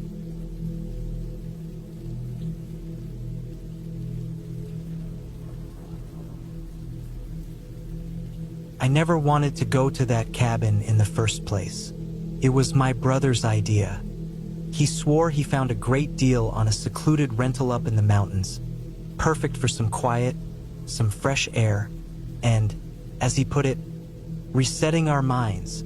I wasn't in the mood for a trip, especially not one that involved isolation. But he kept pushing, saying I'd been working too hard, that I needed to disconnect. So I gave in. Looking back now, I wish I hadn't. The drive was longer than I expected. My brother had bailed last minute, citing work obligations, which left me alone with the reservation. I thought about canceling, but I'd already paid. The road leading up to the cabin was rough, barely more than a dirt path cutting through the thick forest. The trees pressed in on both sides, and the only sound was the occasional crunch of gravel beneath my tires. The deeper I went, the more I regretted this decision. The cabin itself was old, not in a charming way, but in a way that suggested neglect. The wooden steps leading to the porch creaked under my weight. The lock was stiff, and the key fought me before finally turning with a loud click. The air inside was thick, stale, carrying the scent of damp wood and something else I couldn't quite place. The living room was sparse, just a sagging couch, a scratched-up coffee table, and a fireplace filled with old ash. A single window faced the trees, but they were so dense that the light barely made it inside. The first night was uneventful, though I never quite shook the feeling of being watched. I chalked it up to being alone in an unfamiliar place. The woods outside were loud, filled with the chirping of insects and the occasional rustling of leaves. I told myself it was just animals, but my nerves didn't settle. Every so often, I thought I heard something else. A snap of a branch that sounded too deliberate, too heavy for a small animal. The next day, I explored the area a bit, hiking down the overgrown trails behind the cabin. The trees were dense, the forest floor thick with fallen leaves and damp earth. After about an hour, I found a small clearing with a pile of stones stacked oddly, almost ritualistic in shape. It unsettled me, so I turned back. The trail looked different on the way back, though. I knew I had followed a straight path, but I found myself disoriented. The trees all looked the same, and I could no longer hear the distant hum of the cabin's wind chimes. My heart pounded. Took me longer than it should have to find my way back. That night, the sounds outside the cabin changed. There was something moving in the woods, something bigger than a deer. I told myself it was just my nerves again, but then I heard it, slow, deliberate footsteps. Not the erratic movements of an animal, but something moving with purpose. I sat frozen in the dark, listening. The footsteps circled the cabin once, then stopped. I held my breath, ears straining. Nothing. Minutes passed, then hours. Eventually, exhaustion took over, and I drifted into a restless sleep. The next morning, I checked outside, half expecting to find tracks. The ground was disturbed near the edge of the treeline, but not in any way I could make sense of. The dirt looked dragged, like something heavy had been pulled through it. I tried to convince myself it was a fallen branch or maybe an animal, but deep down I knew better. I thought about leaving then, but I hated the idea of running from something I couldn't even explain. Instead, I stayed, trying to rationalize everything, but the feeling of unease never left. That night, it got worse. The footsteps came again. This time, they stopped at the porch. I heard the wood groan under the weight of something standing just outside the door. I held my breath. The handle rattled. My body went rigid. It wasn't the wind. It wasn't my imagination. Someone was outside trying to get in. I didn't move. I didn't breathe. Then, just as suddenly as it started, it stopped. Silence stretched on, long and suffocating. I stayed up the rest of the night, clutching the only weapon I had, a rusty fireplace poker. By morning, I'd made up my mind. I was leaving. I grabbed my bag, not even bothering to pack properly, and threw open the door. My stomach dropped. There were footprints in the dirt, leading from the woods to my porch. Large prints, human prints. But the thing that sent a shiver through me was that there were no prints leading away. Whoever had been there never left. I didn't think. I just ran to my car, threw my bag in the passenger seat, and started the engine. As I backed up, my eyes flicked to the cabin one last time. Something in the window moved. A shadow, a shape, watching me. I didn't stop. I didn't look back. I drove until my gas light came on, not caring where I ended up. When I finally pulled into a gas station hours later, my hands were still shaking. I never told my brother what happened. Never told anyone. I just deleted the listing from my email and pretended the trip never happened. But sometimes, late at night, I think about those footprints. I think about the way the woods felt wrong, the way something had been watching me. And I wonder, if I had stayed just one more night, would I have made it out at all?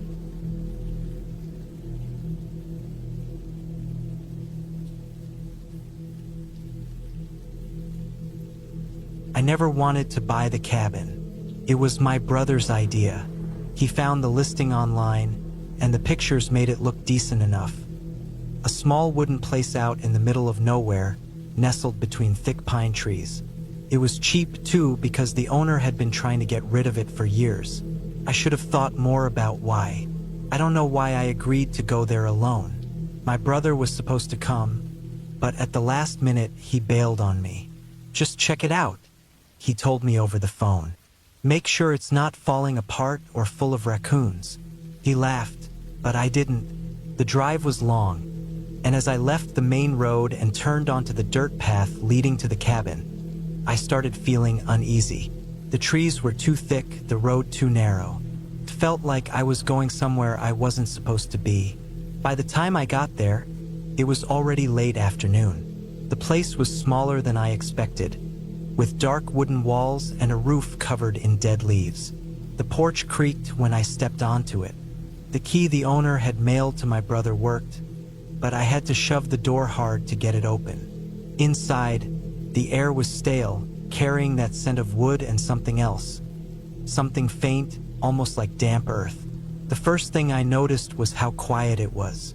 No birds, no wind through the trees. Just silence. The inside of the cabin was plain. A kitchen with an old stove and a small fridge. A living area with a couch that had definitely seen better days, and a fireplace that was probably the only source of heat. There was a single bedroom in the back and a bathroom that had a weird smell I couldn't place. The kind of smell that sits in your throat, like mold but different. I set my bag down and started checking the place out. The floors creaked with every step, and I found scratches in the wood, long, deep marks that ran in random directions. I told myself it was probably from moving furniture, but something about them felt off. As I walked through the bedroom, I saw something strange. The closet door had a heavy metal latch on the outside. Not inside, outside. Someone had installed it to keep something in, not out. I tried not to think too much about it. Maybe the previous owner had a dog, and they kept it locked up in there. Or maybe it was for storage. I told myself it didn't matter, but I still didn't open that door. That night, I lit a fire in the fireplace because the cabin was colder than I expected. I made some food, drank a beer, and tried to ignore the unease in my gut. The fire crackled, the wood popping, and for the first time since I arrived, I felt a little better. Then I heard it, a noise from the bedroom, not a creak, not the wind. A noise, a soft, dragging sound, like something sliding against the floor. I froze, listening. It stopped. I told myself it was the house settling, even though it didn't sound like that at all. But I wasn't going to investigate.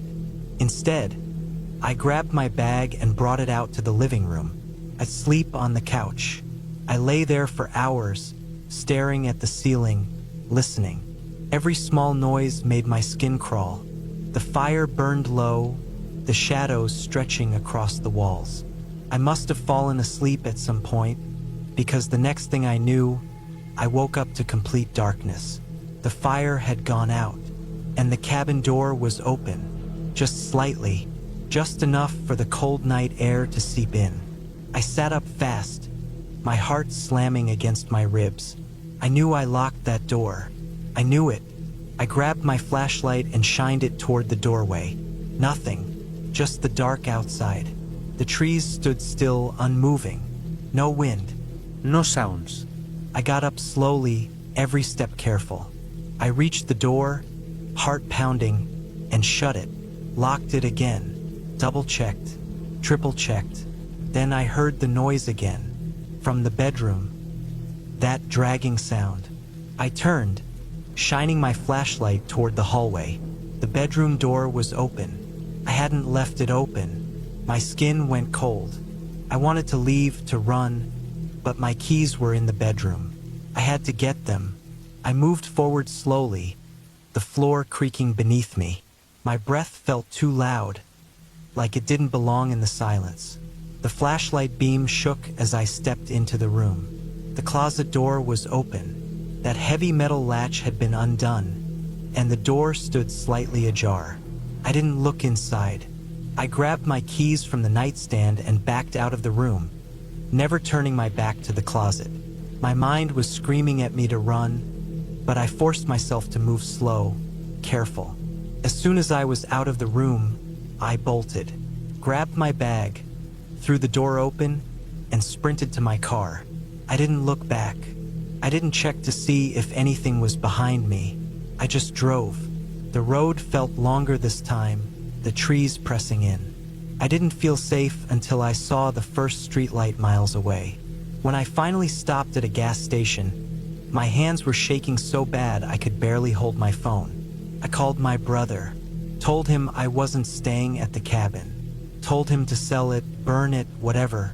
I wasn't going back. He laughed at first, said I was overreacting. Then I told him about the latch on the closet. The silence on the other end of the line told me everything. He knew. He knew about the latch, about the scratches on the floor. He knew, and he still sent me there alone. I hung up and never spoke to him again. The cabin sold a few months later. Cheap price, no questions asked. But sometimes, late at night, I wonder about the new owner. I wonder if they checked the bedroom closet. I wonder if they locked the door before they went to sleep.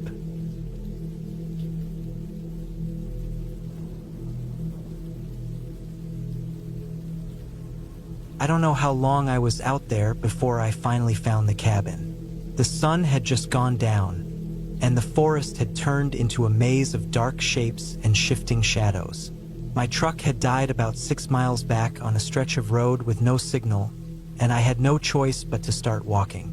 I thought I'd reach town, but somewhere along the way, I must have taken a wrong turn. The road was gone. The trees surrounded me on all sides, pressing in tight. Then I saw it. A small, single-story cabin tucked away between thick pine trees. There was no driveway, no lights, no smoke from a chimney, just an old wooden structure standing there in the silence. The door was slightly open, not wide, but cracked just enough to show a sliver of darkness inside. I should have kept walking, but the cold was sinking deep into my bones, and my legs were aching. I told myself it was probably abandoned, that maybe I could rest for a bit, figure out where I was, then leave as soon as the sun came up. I stepped inside. The air was thick with the scent of damp wood and something else I couldn't place right away. Something sour. The floor creaked under my weight. I pulled my flashlight from my bag and flicked it on, the beam cutting through the dark. The cabin was small, just one main room with a table, an old wood-burning stove, and a narrow cot against the far wall. There was a single window, but it was covered with heavy curtains, thick with dust. I ran the light across the walls. There were deep scratches in the wood, long and jagged. Not just in one spot, but all over, near the door, along the table, even by the cot. Claw marks, maybe, but too wide, too uneven. I swallowed hard and turned toward the door, ready to leave, but the wind had picked up outside, pushing against the walls, making them groan. I told myself I'd be fine, just for a few hours, just until morning. I slid my bag off my shoulders and sat on the edge of the cot. Felt damp. The smell in the air was stronger here, sticking in my throat. I reached for my flashlight again and shined it down at the mattress. That's when I saw it. A stain. Dark brown, nearly black, spreading from the center of the cot outward. Old blood. I shot to my feet. The floor creaked again. But this time, it wasn't just from me. There was another sound. A shift. A rustle. I turned my light toward the table. The old wooden chairs were tucked in, covered in dust. But one of them had moved, just a few inches. I felt the weight of silence pressing down. My own breath sounded too loud. I stepped back toward the door, but something made me stop. A sound, barely there, just under the wind. Breathing, not mine, not from inside the room. Underneath, the floorboards were wide, uneven with gaps between them. I pointed my flashlight down, angling it through the cracks. An eye stared back at me. I didn't scream, couldn't. My body locked up, my lungs turned to stone. The eye didn't blink. It just stared, wide, unblinking, pupils blown wide in the light. A deep, rattling breath rose from below the floor, vibrating through the wood. I moved before my brain could catch up. I grabbed my bag, bolted for the door, and yanked it open so hard it nearly came off the hinges. The cold air hit me like a wall, but I didn't stop. I ran. The trees blurred around me, the wind howling, my flashlight beam bouncing wildly as I tore through the dark. I didn't care where I was going. I just knew I had to get away. I could hear movement behind me, heavy footsteps pounding against the dirt. Fast. Too fast. I ran until my legs burned, until my breath came in ragged gasps. Then, just as I thought I couldn't go any farther, I saw the road, the same narrow stretch where my truck had died hours ago. I stumbled onto the pavement and collapsed to my knees. Silence. No footsteps. No breathing. I turned back, gasping, my flashlight shaking in my grip. The woods stood still. No movement, no sound. The cabin was gone. I stared, chest heaving. The trees stood where it should have been, thick and unbroken. No door, no window, just forest.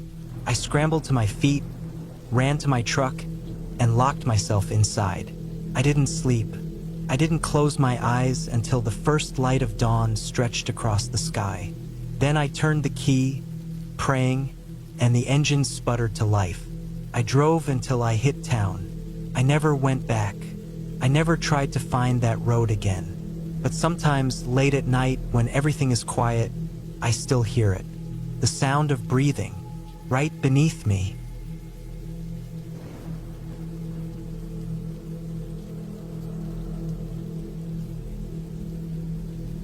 I don't know how long I've been sitting here. My watch stopped working sometime during the night, and my phone is dead. The fire in the wood stove has burned down to embers, leaving only a dull red glow, the only light inside this godforsaken cabin. I'm afraid to move, afraid to make noise, afraid to breathe too hard. There's something outside, something real, something waiting, and I don't think it's leaving. I came out here for solitude, a break from life. The cabin belongs to my uncle, an old hunting shack deep in the woods. miles from the nearest paved road. No electricity, no running water, just four walls, a roof, and a wood stove. Exactly what I needed. Or at least that's what I thought. The first few days were fine. I spent my time chopping wood, fishing in the stream, reading old books by candlelight. The isolation didn't bother me at first. I welcomed it. It was peaceful. The kind of peace you don't get in the city, where there's always traffic noise, sirens, people. Out here, it was just me and the trees, the wind, the distant calls of birds. Then I started noticing things. Small things. The first was the door. The cabin door has a thick wooden latch that sticks if you don't lift it just right. One morning, I woke up and found it unlatched. I was sure I'd locked it before going to sleep. Positive. I told myself maybe I hadn't. Maybe I was tired. Maybe I'd been careless. But the thought lingered in my mind all day. That night, I made sure to latch it. Double-checked it. Even pushed a chair in front of it, just to be sure. The next morning, the door was open. Wide open. The chair was pushed aside. I didn't sleep that night. I sat up with my hunting knife in my lap, listening. The wind howled through the trees. Branches creaked and groaned. But inside the cabin, everything was still. Nothing happened. The door stayed shut. When the sun finally rose, I told myself I must have dreamed it. A hallucination from isolation, maybe. I was getting in my own head. That had to be it. Then I found the footprints. They were in the dirt just outside the cabin, leading from the tree line to the door and back again. Barefoot, long, thin. Whoever had been outside wasn't wearing shoes. And they hadn't just walked up and left. The prints circled the cabin, again and again, like they were watching, waiting. I should have left right then. Packed up, hiked back to my truck, driven home. But I didn't. I told myself it was some drifter passing through, someone looking for shelter. Maybe they got scared off when they saw me inside. Maybe they wouldn't come back. That night, I locked the door again, barred it with the heavy wooden beam my uncle had left leaning against the wall.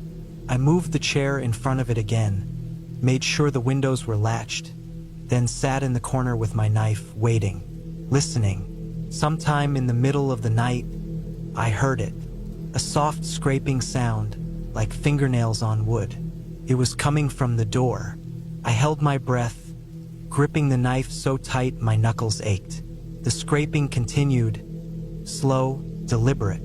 Then a pause.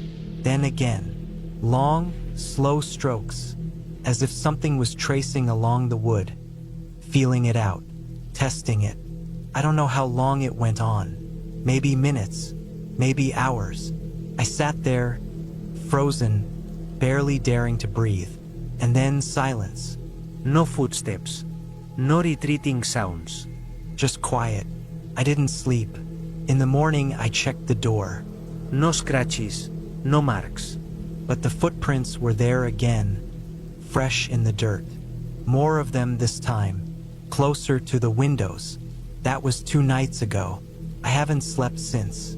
Last night I heard breathing, right outside the window, heavy, slow, like whoever or whatever. It knew I was inside, knew I was awake, knew I was listening. I don't know what to do. If I leave, I have to go through the woods. Miles of dense trees, with whatever's out there following me, watching me. If I stay, I'm trapped. It's getting bolder. I can feel it. The fire is almost out now. The woodpile inside is low. I'd have to go out to get more, but I can't. I won't. The last time I looked outside, I saw something standing at the tree line, just beyond the reach of the dying fire's glow. Tall, thin, barefoot, watching, waiting. I don't think I'll make it through another night.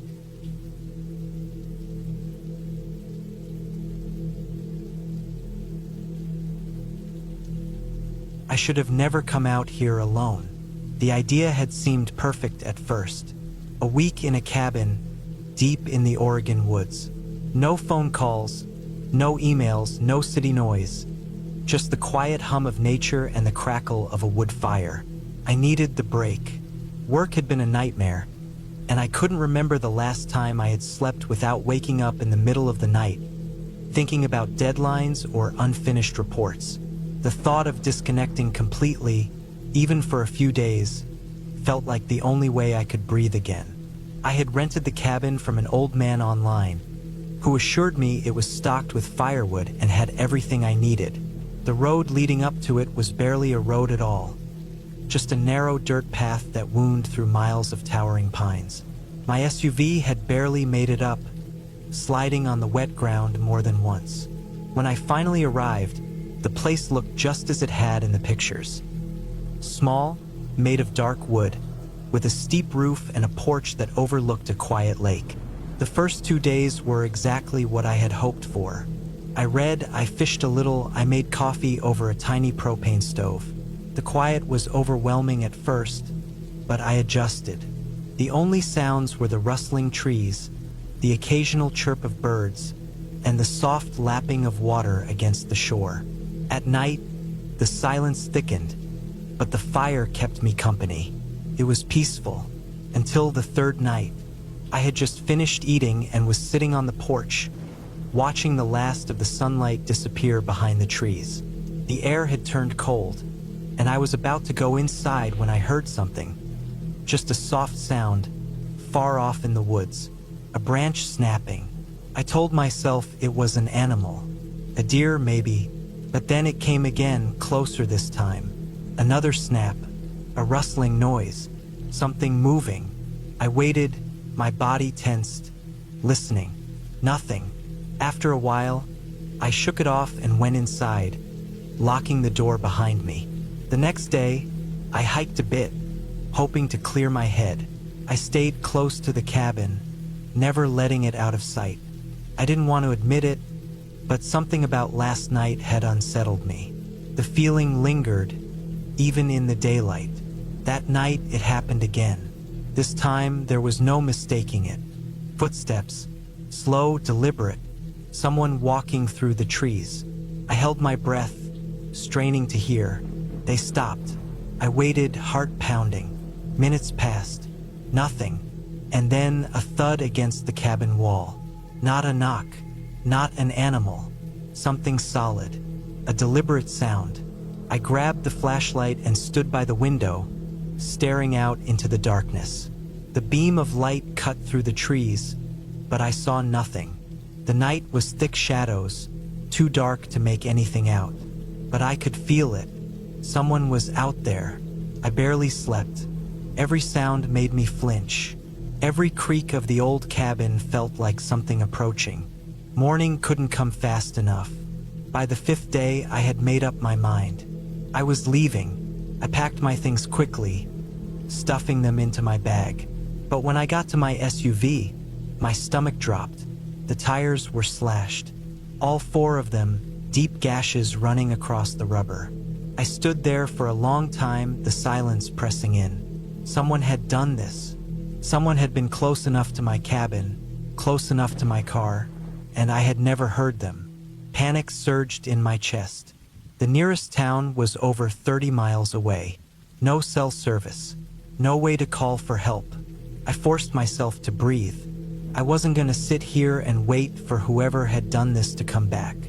I grabbed my pack, took a knife from the kitchen, and started walking. The road was empty, just an endless stretch of dirt cutting through the trees.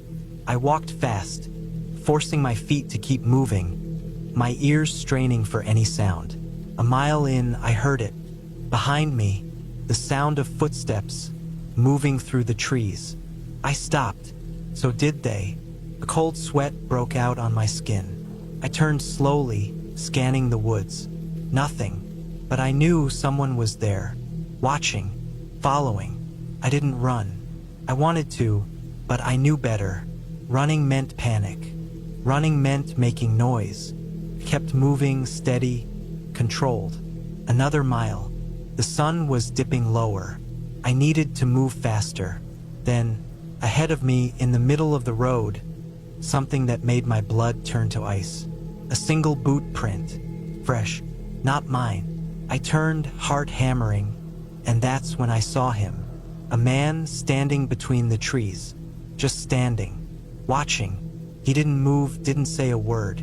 I ran. I don't remember thinking. I just ran. My pack slammed against my back. My legs burned, but I didn't stop. I could hear him behind me, crashing through the underbrush, keeping pace. The road curved, and I saw something ahead, a car, parked on the side of the road. A hunter, maybe. Someone. Anyone. I ran faster, waving my arms, shouting. The man behind me was close, too close. The driver stepped out. An older man, bearded, wearing a thick jacket. He looked at me, then past me. His face changed. He reached into his truck, pulled something out. A shotgun. The man chasing me stopped. Just like that, he turned, melted back into the woods without a word. I collapsed, gasping for breath. The old man helped me into his truck, locked the doors. He didn't ask questions, didn't say much at all. He just drove me out of there, back to town. The police checked the cabin later. They found my SUV, my slashed tires. They found footprints, lots of them, but no sign of the man, no sign of anyone. They told me I was lucky. I already knew that.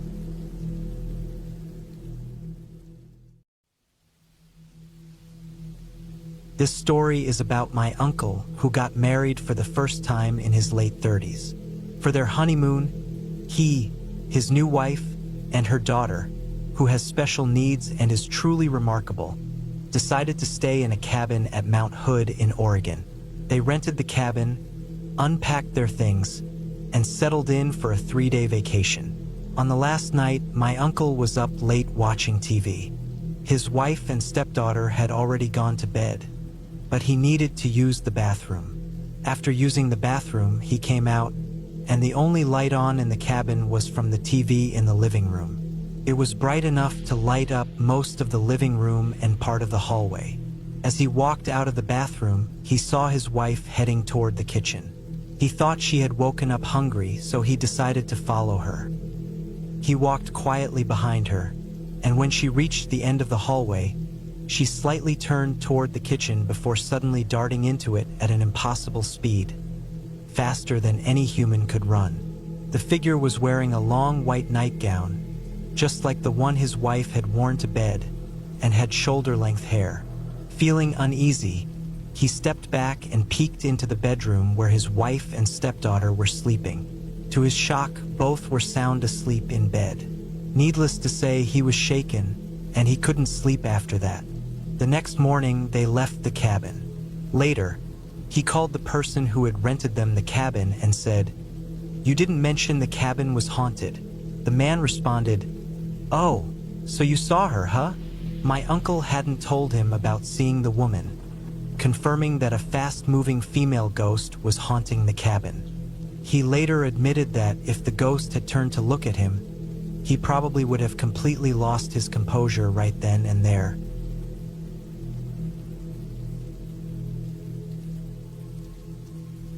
I never really wanted to go in the first place. Let me take you back about 6 years. My girlfriend had this idea that she wanted to rent a cabin in the woods. She was totally against camping because she thought a flimsy tent between you and the outdoors wasn't appealing. But a cabin, a sturdy wooden structure, that seemed like something she could handle. After weeks of her telling me how amazing it would be, I finally agreed to what was supposed to be a wonderful stay in a log cabin. It took us a couple of weeks to get everything together, but eventually, we packed our things into the car and drove for about 5 hours to this secluded cabin. It was a 3-hour drive followed by another 2 hours driving through the wilderness to get to the location. To be honest, she picked this place mainly for the Instagram pictures, but when we arrived, we were let down. What was once a beautiful spot had fallen into neglect over the years, poorly maintained, and ultimately disappointing. As you might guess, things didn't start well. My girlfriend and I weren't thrilled, but we were too tired from the trip to demand a refund for a 2-night stay, so we decided to make the best of it and just go to bed. That's when we found something that really bothered me. The bed sheets seemed like they hadn't been changed in ages. It's one thing for a place to be run down, but when it's dirty, that's another issue. Naturally, when we checked our phones, there was no signal. So, much to our frustration, we took off the sheets and slept directly on the bare mattress. As you can imagine, it was a pretty uncomfortable night, not just because of the mattress or the cabin's disappointing state, but also because of the noises. I didn't expect it, but as I tossed and turned, I kept hearing noises. It sounded like animals or something moving above us. The cabin had an attic space, but from what I could tell, it wasn't connected to our cabin. We had a flashlight, and though my girlfriend was too scared to check, I went ahead and looked around to see if there was a hatch or anything where the noise could be coming from. Honestly, I wasn't excited about running into a wild animal in the dark. After searching for a while, I found nothing and decided it was best to just try to ignore the sounds and get some sleep. The next morning, we woke up, got ready, and went on one of the hikes my girlfriend had promised me. It was an exhausting trek, but I'd recommend spending some time in nature once in a while.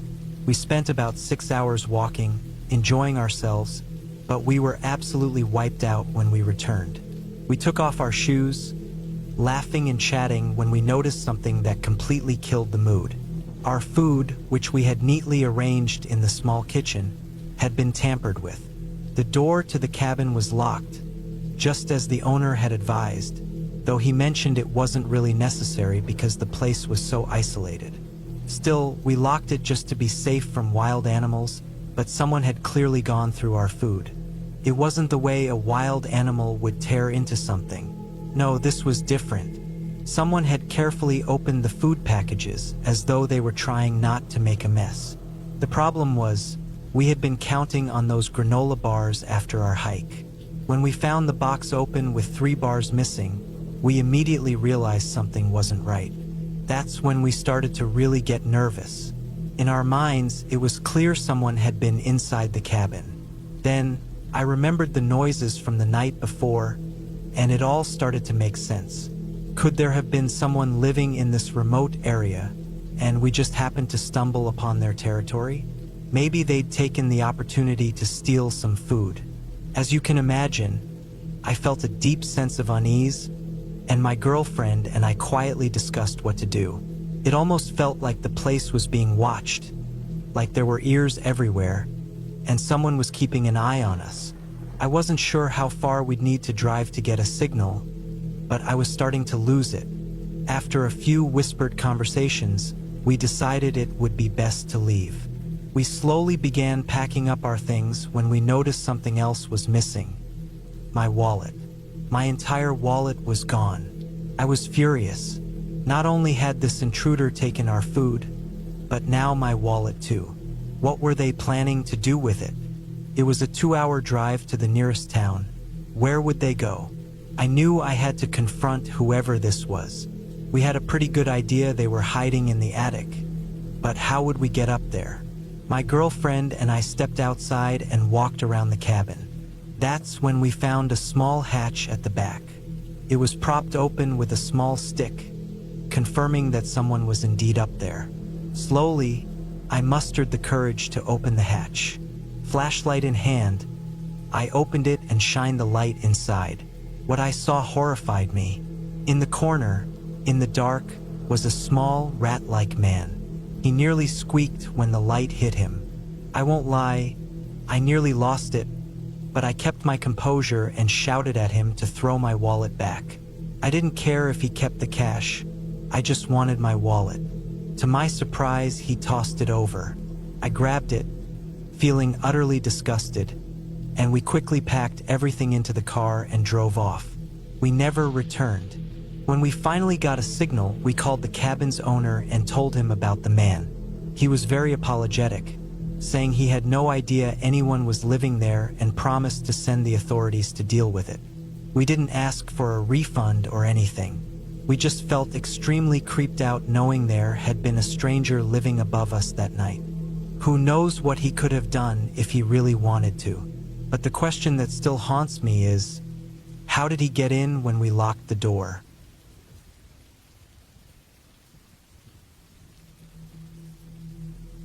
About 7 years ago, on a weekend, my wife, Claire, and our 3 young sons were staying at the cabin we had purchased about 6 months prior.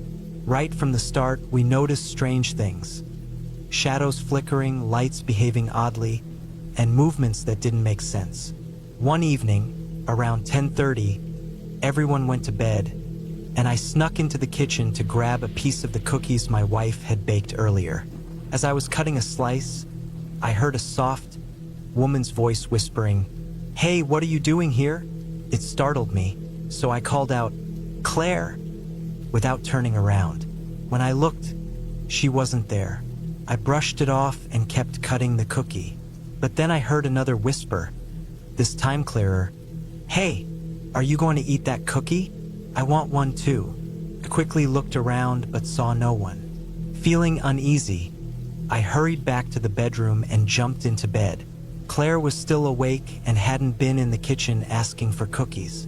About 10 minutes later, I forced myself to go back and clean up my mess. But this time, nothing happened. The following night, everything was calm until I laid down. As I was on my side, I felt a slight tug on my sleeve. I turned my head and heard a faint whisper, "Mom, Dad." I immediately went to check on the boys across the hall, but they were all fast asleep. I also heard more murmurs that were hard to make out. I left a recorder running in the kitchen overnight, but I haven't listened to it yet. Part of me wonders if someone could have been whispering through the vents. We're on a secluded road with only a few empty cabins nearby, so it would be hard for someone to pull off such a prank. Still, who knows for sure? As a side note, my good friend had a similar experience when he was younger. He was staying at his cabin when a random woman, clearly drunk and drugged, wandered in the dark and started whispering through the fence. He woke up to see a ghostly pale face only inches away from him, whispering. Needless to say, it terrified him just as it would anyone.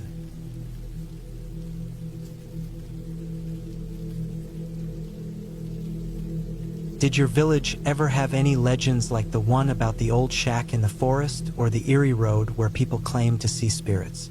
Well, mine sure did, especially the one about the shack.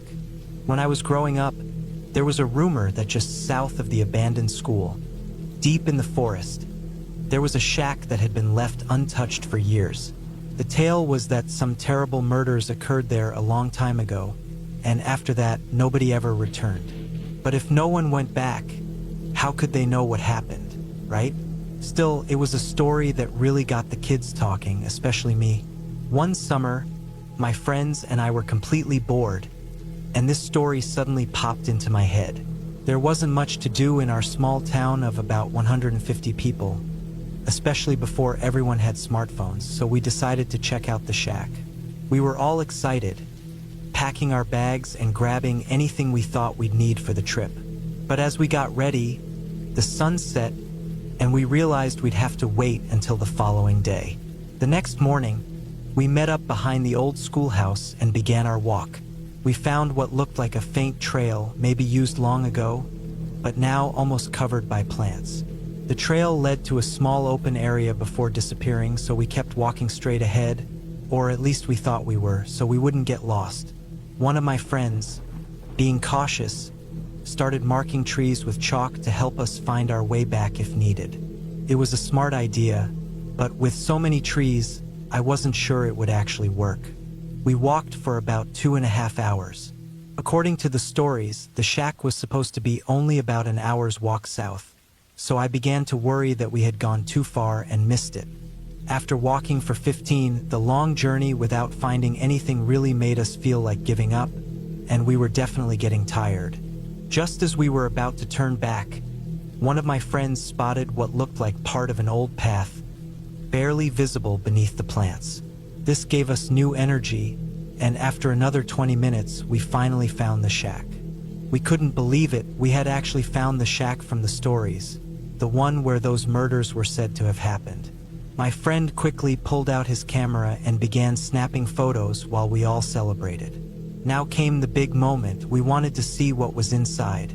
The shack was tightly boarded up, with every window and door sealed shut. We circled the shack but couldn't find any way in. Then, my friend noticed a small window that looked like it might be breakable. He grabbed it, and after some effort, managed to pull it open. It wasn't very big, so only one of us could fit through. Our friend Evan, who was small and thin, volunteered. Using a flashlight, we could see a dirt floor and some stairs going down. We told Evan that if anything went wrong, we would pull him back up. He squeezed through the window, with his shoulders being the hardest part, and carefully went down the old stairs. Once inside, we realized we had a problem. The boards over the windows and doors were too secure for him to remove from the inside. But there was one small kitchen window that hadn't been nailed shut properly. And with some effort, we managed to loosen the nails enough to open it and get inside. The shack was creepy, like no one had been there for ages. Dishes were still in the sink, covered in a black grime that had dried up long ago. Shoes were scattered around, and there were decorations still hanging up, but everything was covered in a thick layer of dust. After checking the downstairs, we decided we had to see the upstairs, the part of the house everyone avoided. The stairs looked fragile, so we sent Evan up first to check if they would hold his weight. Step by step, he made it to the top, and one by one, we followed. There were only 2 rooms upstairs, and it was obvious that neither had been used in a long time. No blood stains or anything like the story claimed, just old beds, cabinets, shoes, and clothes full of holes from moths. While I was alone in one of the rooms, something shiny caught my eye under the bed. I bent down and saw what looked like a metal object, its surface dull with age. As I reached for it, I clearly heard 2 words in a woman's voice: "Get out." The fact that there wasn't a single girl with us on this trip really unnerved me. I froze looking around, but no one was there. Telling myself it was just my imagination, I left the object where it was and headed downstairs, out through the kitchen window. I was the first one out and didn't want to go back in. Eventually, my friends joined me, losing interest in the inside of the shack. We all agreed it was super creepy and decided it was time to leave. Before we left, we pulled the board back over the kitchen window and did our best to hammer the nails back in with a small rock, hoping it would hold for the next group of kids who might come looking. As we walked away, I couldn't help but glance back at the shack, at the window of the room where I'd heard that strange voice. I swear I saw a face looking back at me for a split second before it vanished. I'm not sure if it was just my imagination or something else, but none of my friends said they saw anything, so I kept it to myself. Even now, I'm not sure what I saw, but it definitely made me wonder if I had encountered something supernatural.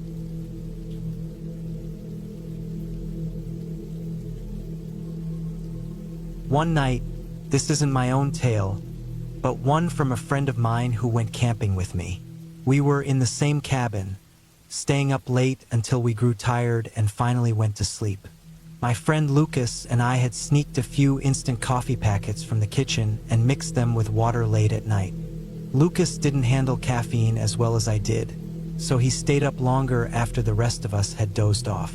I asked him what he was doing, and he said he had brought a book and intended to read until he felt sleepy. Around 1 a.m., when we were all deep in sleep, we were suddenly startled by the loudest scream. Lucas was crying and trembling in his sleeping bag, and everyone in our cabin rushed to see what was wrong. His scream was so loud that it probably woke up the other cabins and even the camp leaders, and his sobbing afterward surely did too.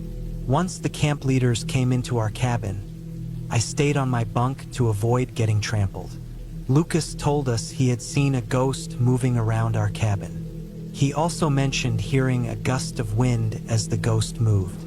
Another guy in our cabin turned to him and said he had heard the same thing. Lucas was sent home the next day, but the rest of us stayed at camp. However, the whole experience left us feeling uneasy. When we got back home, I talked with him a lot, and he told me more about what had happened. I found it strange because Lucas is one of the most honest people I know, and he seemed genuinely shaken by the event. I wondered if it could have been the coffee's effect, but we had the same drink the night before, and I didn't experience any hallucinations. Plus, he regularly drank coffee because he liked the taste even though it kept him up. He told me that when he looked at the ghost for about 3 seconds, he was too stunned to react. The ghost wasn't like anything you see in the movies. It was see-through and barely noticeable. The most disturbing part was that it looked like a little boy, but he wasn't wearing our camp uniform, just very old-fashioned clothes. Lucas said he wasn't exactly scared of the boy during those 3 seconds, just shocked because it was a ghost. But what really unsettled him was when, after those 3 seconds, the ghost boy stared at him with hollow, lifeless eyes and then rushed out of the cabin. That was when he and the other guy heard the sound of wind. I still remember what Lucas said clearly, because if I were him, I'd question everything I knew. He told me that the ghost looked at him with no emotion, and though it lasted only a moment, it felt like it stretched on forever. He was sure his mind wasn't playing tricks on him because he saw those eyes. There was no soul in them, like it had been taken away. That thought terrified me, and I felt really bad for him. Those were the details he shared, and I don't think he'll ever go camping again.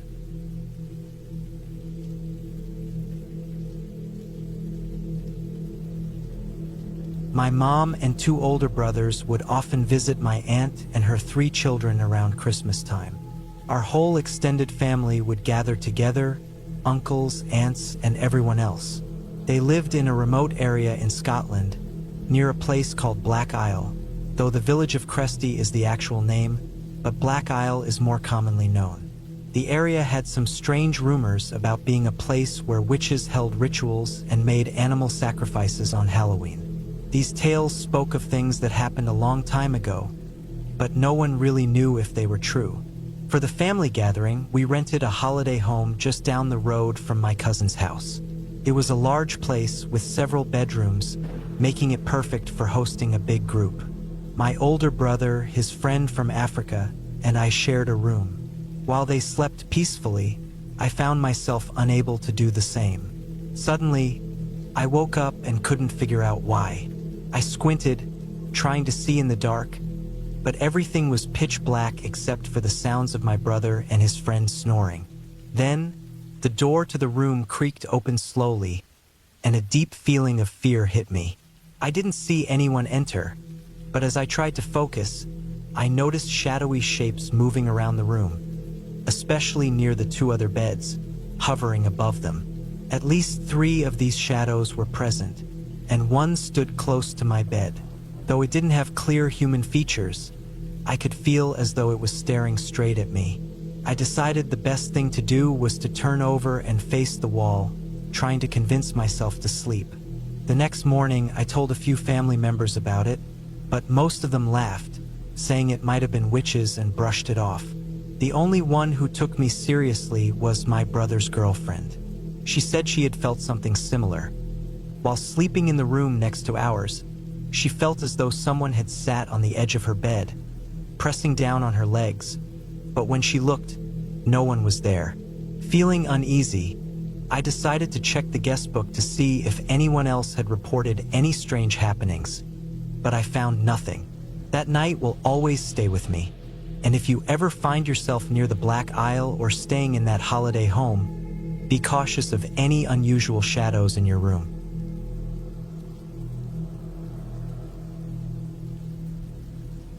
When I was 12 years old, my family and I went on a trip to visit my grandparents who lived in a small house tucked away in the woods by a quiet pond. The mornings there offered stunning views, and since there was no internet, only an old TV from the early 90s with a few channels and a VCR, I decided to bring a friend with me. My grandmother, who loved scary movies, had a large collection of VHS tapes. The house was about a 3-hour drive from the nearest town and about 6 hours from our home. The drive was pleasant, and we arrived around 7 p.m. My friend and I were excited to be there, and as soon as we got out of the car, I ran to hug my grandparents. They showed us to our sleeping arrangements, which were in a spacious room upstairs with 1 bed, a bathroom, and a balcony overlooking the pond. It was winter, and it snowed at night, but I tend to get warm easily, so I opened the window to let in some cool air. After we settled in, my dad handed us our luggage, and my friend took it upstairs while I waited for my grandmother to make hot chocolate. I asked if we could watch a movie before bed, and she agreed but reminded us to keep the volume down. After enjoying our hot chocolate and a shower, our parents and grandparents went to bed. My friend and I decided to watch a horror movie, picking Friday the 13th. It was nice to relax before sleeping. After the movie, I closed the door and we both went to bed. The next morning, I woke up around 8 o'clock and hurried downstairs for breakfast, then got ready for a walk. It was a sunny day despite the snow, though still a little chilly. We asked my grandparents and dad if we could walk on the trail, and they agreed, telling us to stick to the path. My grandmother packed us a bag with drinks and snacks in case we got hungry. After breakfast, we started walking slowly through the woods. Almost an hour later, we decided to take a break and sat on a large rock to eat. As we sat there, we suddenly heard a strange loud noise coming from a few miles ahead. We exchanged looks, stood up, and started walking toward the sound. Soon, we noticed blood on the snow. At first, I thought it might have been a fox that had caught a rabbit, so we kept walking. Then, we heard a faint voice of a girl calling for help and asking if anyone was there. My friend, feeling uneasy, suggested we might be making a mistake by continuing, but I reassured her that the girl was probably just lost. We kept walking, calling out to her like the curious 12-year-olds we were. Eventually, we heard the voice again and started running toward it. I tripped over a rock and fell into the snow, which made my friend laugh. When I got up, my friend pointed out a small, run-down cabin ahead of us. We thought it would be a good idea to check it out, so we went inside. The cabin was creepy, with clothes, shoes, and other personal items scattered around, along with old, rotting food and cobweb-covered dishes. It was clear the place had been abandoned for a long time. We kept exploring and came across a room that sent chills down our spines. Chains were fastened to the walls, and there was a bed with straps on it. Blood stains covered the floor and walls. Horrified, we screamed when we suddenly saw a girl standing by the door, whispering for help. Terrified, we bolted out of the cabin and ran back to the trail without stopping. We decided not to tell our parents or grandparents what we had seen because we were afraid we would get in trouble. Instead, we went back to our room, talked about the scary experience, and tried to distract ourselves by watching more movies. That night, exhausted from the day's events and our movie marathon, we went to bed. But I was startled awake by a scream. I saw my friend standing by the balcony, and I asked her why she screamed, warning her that our parents might get upset. She said it wasn't her who screamed, but the girl by the pond. She claimed to have seen the same girl, along with others, standing by the water and calling for help. Frightened, I closed the door and we huddled inside. Just then, my mom and dad came into our room, concerned about why we were crying. We told them about the girls we had seen, and soon my grandmother joined us, reassuring us that there was no one outside. She insisted that if anyone had been out there, they would have heard the screams too, as they were sitting outside. My friend then mentioned seeing the girl during our walk, and my dad asked where we had seen her. Hesitantly, we described what had happened. My grandmother's expression changed, and she sat us down to tell us a chilling story. Years ago, there had been a series of murders in the area. A man had kidnapped young girls, held them captive in that very cabin, and done terrible things before killing them. Although he was caught and imprisoned, the remains of the victims were never found. To this day, I still wonder if those girls were reaching out to us, trying to get us to help find their bodies, or if they were spirits still searching for peace. No one should ever have to suffer what they did.